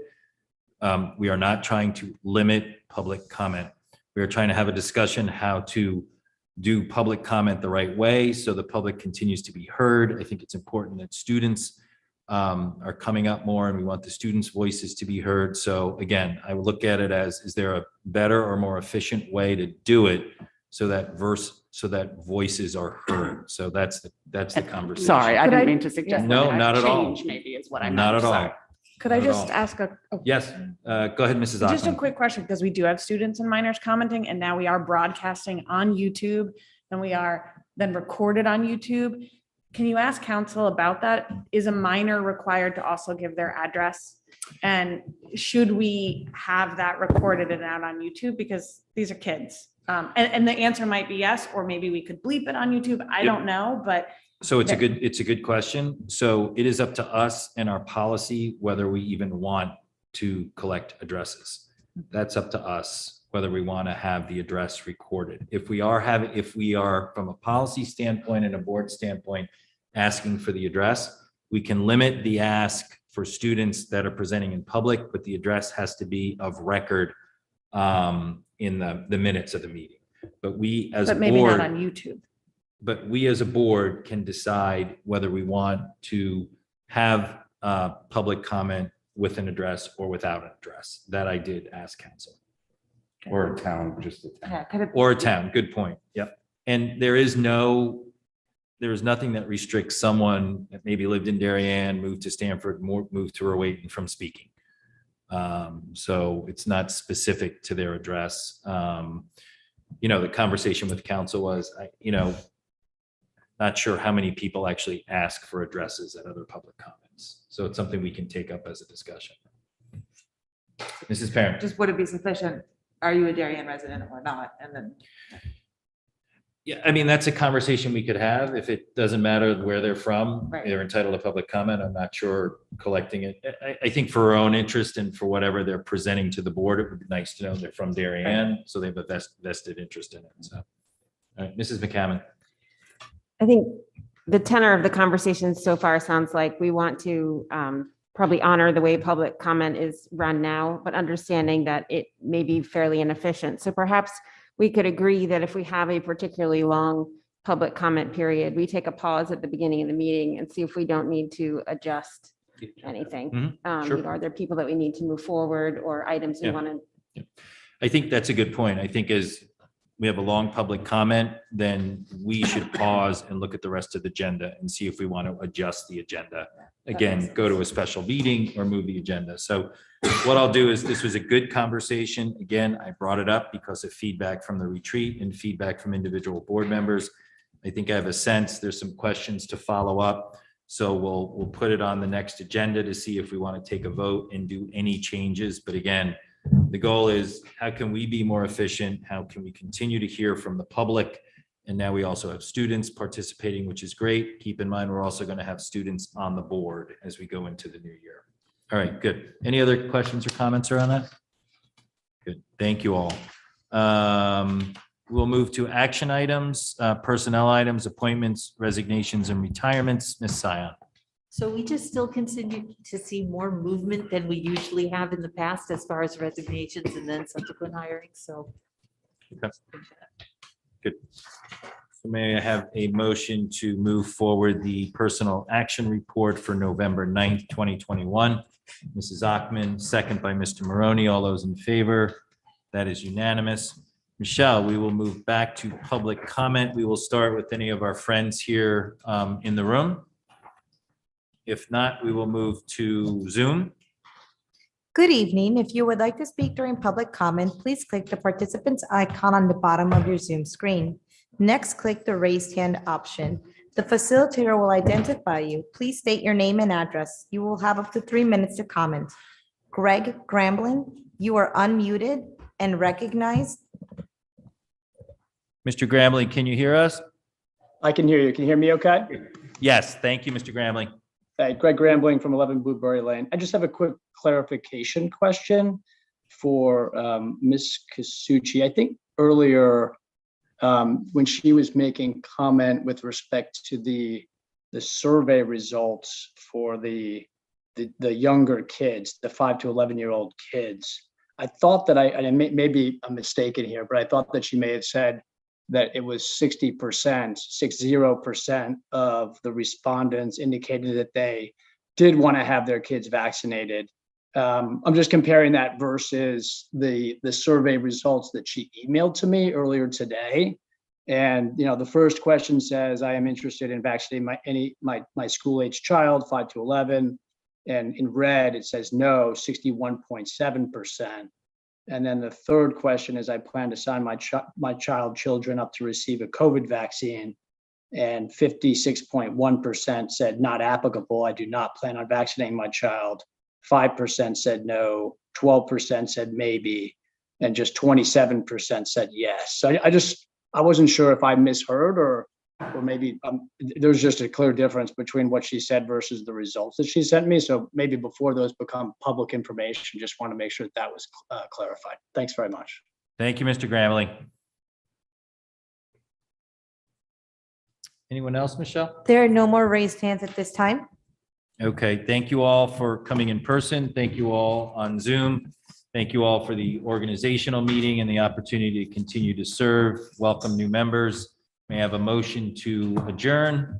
Mr. Sini, second by Mrs. Best. All those in favor?